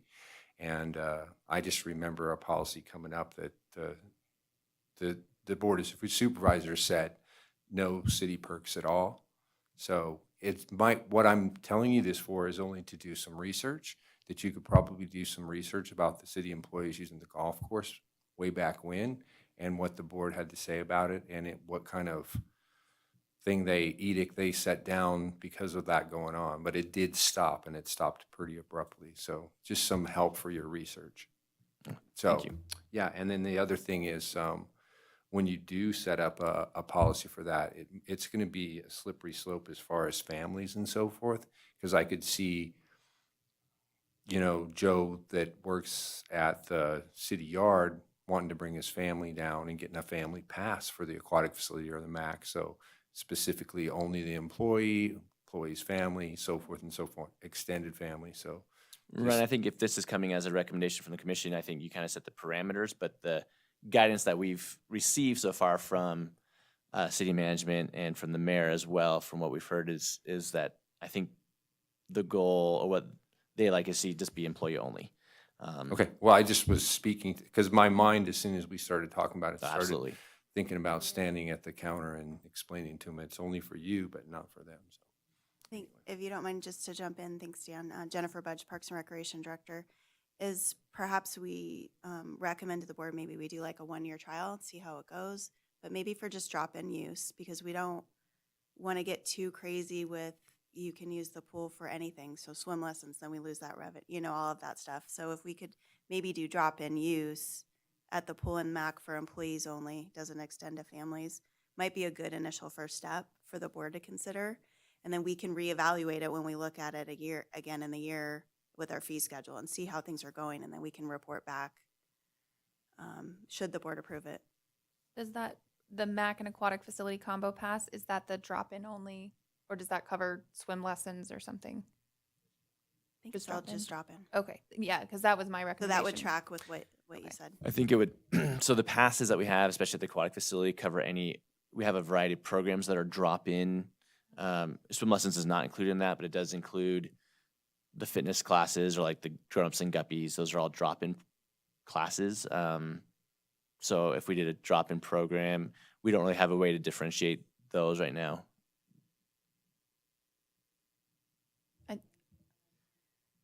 I think my recommendation would still be the MAC and aquatic facility combo pass, however that's defined in our, yeah, whatever that looks like. It's listed in here. Yeah, because like the drop-in, the classes in the morning that we have some that we don't pay the instructor, that the instructor's there on a volunteer basis. Am I correct that we're still doing that? Like for aqua size and so forth in the morning? Correct. Then we also have a class that we do pay the instructor, and we pay her a pretty substantial wage to come in and teach that class. And that's why we have an increased drop-in fee for that, is because of that. And that might affect what's going on in that class, but not in the class where we have volunteer instructors. So. And yeah, so the class that we have where we have paid instructors, those have a separate fee on this fee schedule other than the drop-in fee. So that particular would, because we have, is it the deep water? Is that the? Yes, that's the deep water one I'm talking about. I think it's like, And we more have than- that listed as here $6 as Yeah, opposed to see. the regular drop-in fee, which is 4 or Exact- 5. So Exactly, and if you had an aqua size class for the ladies in the morning that were walking in the shallow end under volunteer supervision, there's no cost incurred, but there is a cost incurred when we're paying the instructor a substantially higher and that's why we went $6. That's why we set it up like that. In my recollection, I don't know if you still do it that way, so. yeah, we're reevaluating. We've had some struggles getting some volunteers, so we're looking at restructuring how we do the aqua Okay. classes, but currently that is still the Okay. format. I like the idea. I don't know that it is part of the adjusted fee rate under that umbrella. I almost think that this should be something that we kind of work through the details and present it on its own versus as part of the fee schedule. Correct. I would, and I would agree. I think it's an HR issue for employee retention, incentives, something to that extent. Yeah, I mean, so we just started trying to do some research when we, basically got the heads up of this question coming yesterday. Because this was kind of something that weren't necessarily presenting, but was a question from Commissioner Case. But so we're doing, in a lot of cities that do offer those perks, it is through HR because they look at it as a health and wellness benefit, and they track, some of them have requirements, like they have to do a physical, and we give that stuff to HR, and then HR kind of gives them a coupon to get the pass, but they all monitor all that information. So there's lots of different ways that can be managed, and, you know, we're just pretty early on and kind of researching what other cities are doing.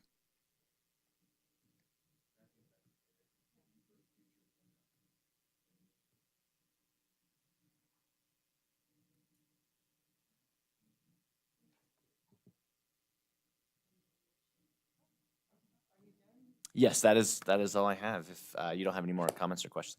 All right, thank you so much. That was a great presentation. Any comments or questions from the commissioners? Would somebody like to make a motion? Commissioner Chase? Yeah.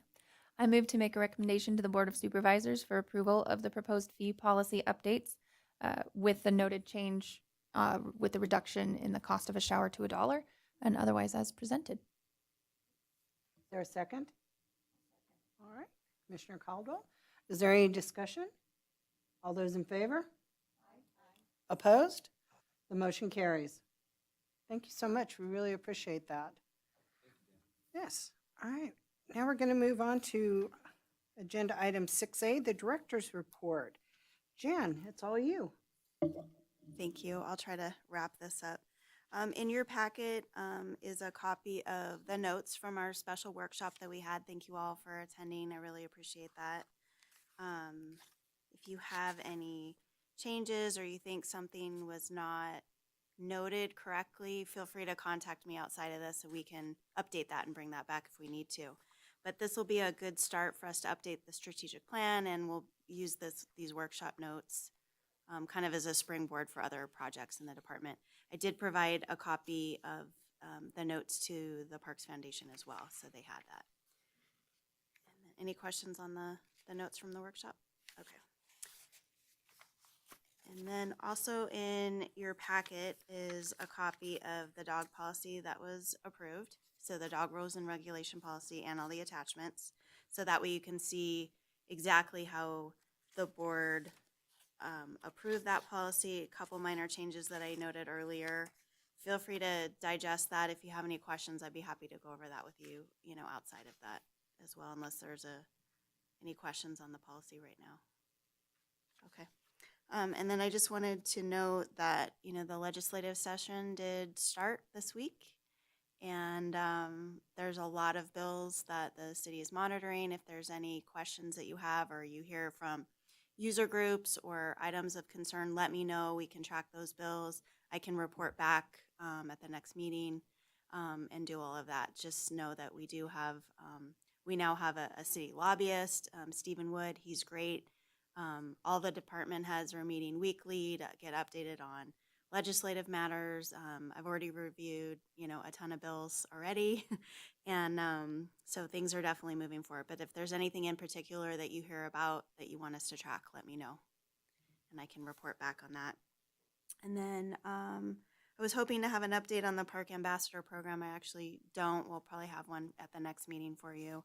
We're trying to just reach out to a couple specific citizens for specific projects and want to try to highlight them when we have those.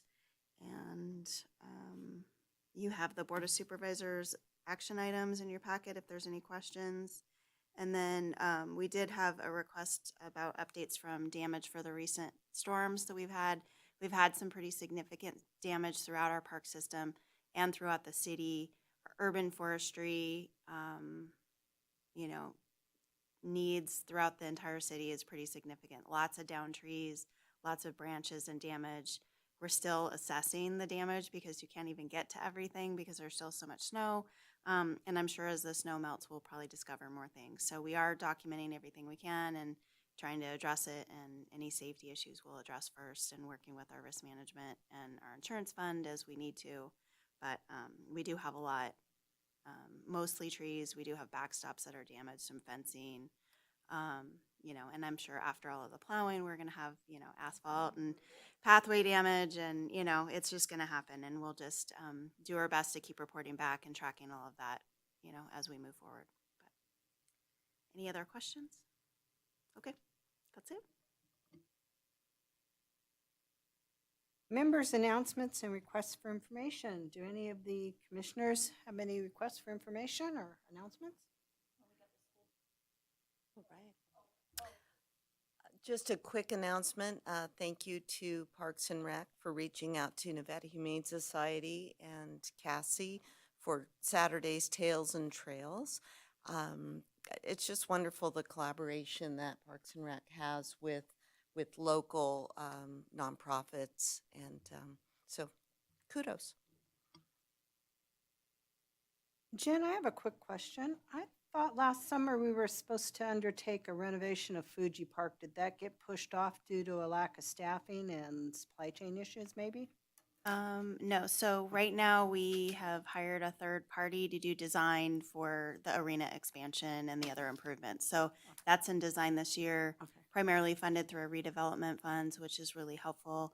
And we'll continue to work on that and move forward on the design, and then we'll have construction. So probably design this year, maybe construction next year. Okay. Yeah. Thank you so much. Now we're going to go on to Commissioner Walt and her school board report. Thank you. So I have attended 2 school board meetings. One on the 10th, that is where I was appointed to this board or to this commission. And so that was elections of officers for the school board, and then also all of our appointments. We started negotiations for certified and classified staff. We're hoping that with the governor's proposal of his budget, that certified and classified staff and will be able to get a pay increase. They haven't seen one in quite a while. So we're really kind of hoping for that as well, but it will definitely determine on the governor's budget how it moves forward as well. But we do know, listening to his State of the State address, that it is something that is important to him to give more funding to education. At our last meeting as well, we approved, and this might be something that, we can utilize here with Parks and Rec, but there was approval of an academic credit in career technical education coursework, which includes the animal systems, life science, and plant systems. So I don't know whether or not, reaching out to the school district for that to see if there's any students interested in internships or anything for that with that CTE program. Another adoption was the marketing instructional materials for grades 9 and 12. I think this is great because I think in every job that you go to, in most jobs that you go to with social media, there's some sense of marketing. And so I don't know if that would be an opportunity for an internship for here as well. Reaching out to the high school. Candy Robles is who you would reach out to as well. And then most importantly, I think that would affect the recreational program here is that we did approve the 2023-2024 academic calendar. So all of the minimum days, the conference days, everything is on that calendar. And it was approved at our last meeting as well. And that's about it. Mm-hmm. All right, so now we are going for an update from the Foundation for Carson City Parks and Recreation. Commissioner Chase. Thank you. So I attended the foundation committee meeting on January 18th, and the top need that they are discussing is related to the scholarship funding. They have $3,938 in the account. The goal is to get to $5,000 to start using that funding. So everyone should have this foundation sign up sheet here. One of our goals that we discussed, this is our Parks Commission goal that we discussed at the strategic meeting, was to get 100% membership from our commission members on there. So a basic membership is $25. If you can do a little bit more and maybe send some funding to the scholarship fund, that would be awesome. They also updated on some of the projects. So there's Salomon Road benches that are ordered and on the way, pending tennis courts at Centennial Park. The tennis club has raised a little over $4,500. There's still some funding for disc golf to do small projects. And then, just a couple issues that they're working on related to renting out the Wenigma house over there. and who that goes to. And then like a personal member announcement also mixed in with the foundation announcement. I submitted to them a project to give out helmets to kids, because at the skate park there's just a lot of kids not wearing helmets. And yeah, I submitted that program and they approved it to be the account holder for that. So if anybody would like to donate to my project specifically to hand out helmets to kids, I'm looking to raise $2,500. I'm a little over 10% of the way there now. And that will cover 100 helmets for kids and then some stickers for them to decorate it with. And we're going to work with Parks Department to figure out what date, hopefully when the snow melts. Thank you so much. Future agenda items, other than discussing the employee passes, are there any other future agenda items? Jennifer? Thank you, Jennifer Budge, Parks and Recreation Director. A couple recommendations to consider for the April meeting. Okay. We just heard about the employee pass proposal. We could bring that back to you and hopefully do some additional research, what a fiscal impact would be for that and what that might look like. We can talk to HR and a couple of our other departments to kind of flesh that out in a proposal for you. And then we'd like to discuss the youth scholarship program and the parameters for that as we're starting to gain momentum with funding. Else have any future agenda items? All right, I don't see any. Based on that, I think we are about ready to adjourn. Oh, public comment, I am so sorry. Do we have any public comment? All right, seeing as how there is no public comment, we can just adjourn, correct? We don't need a motion? All right, we are adjourned. Thank you, everybody.